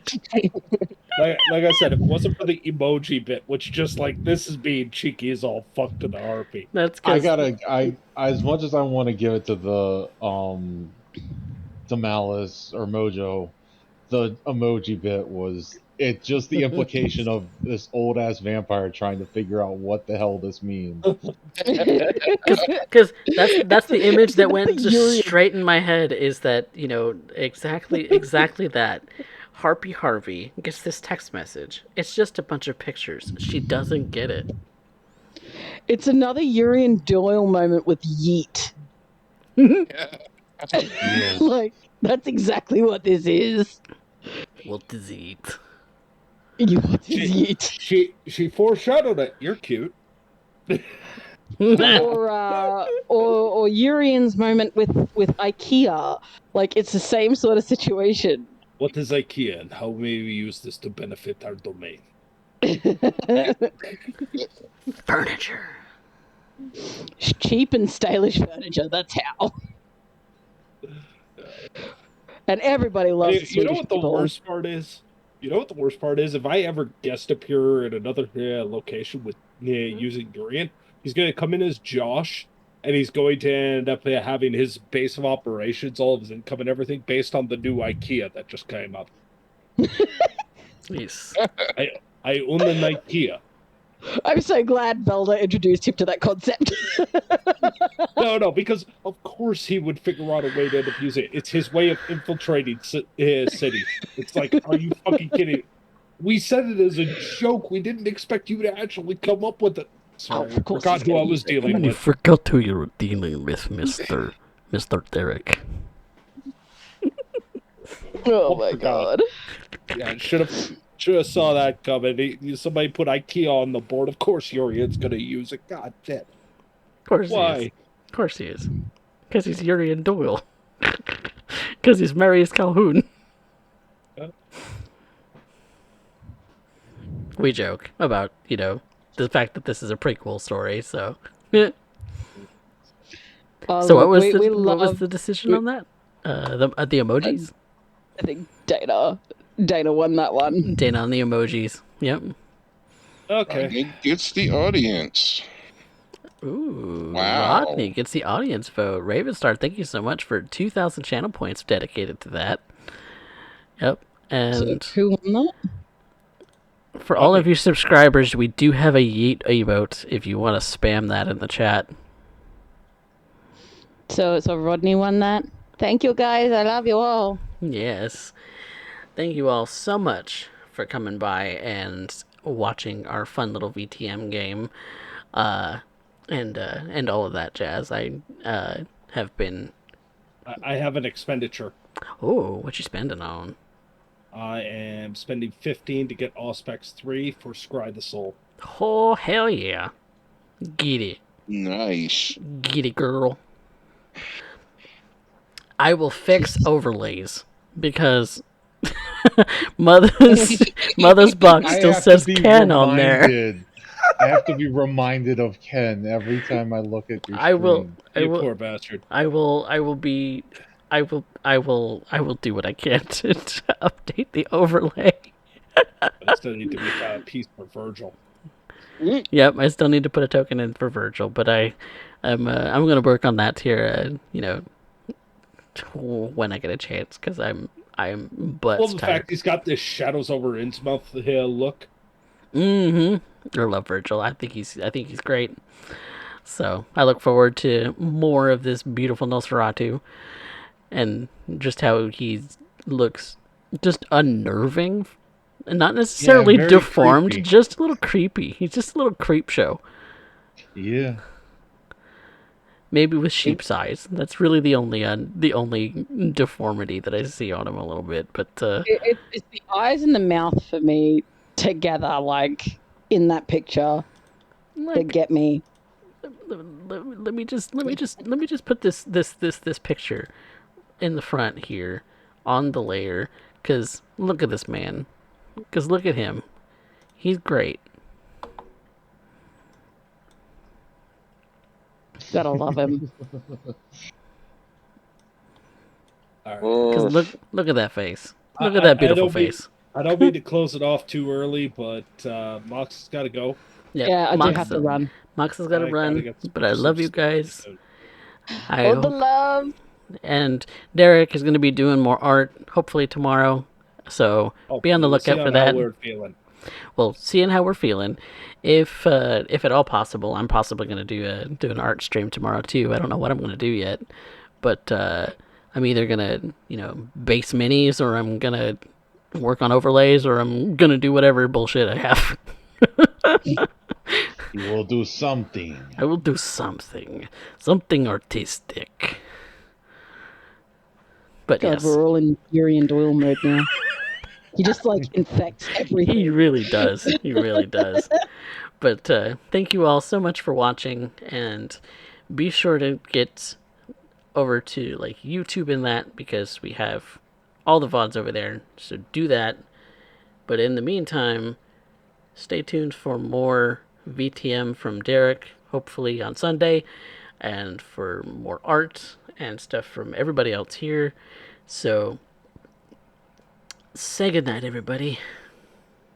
Good night. Good night. They're all pretenders. No, we're not. These whores of Satan.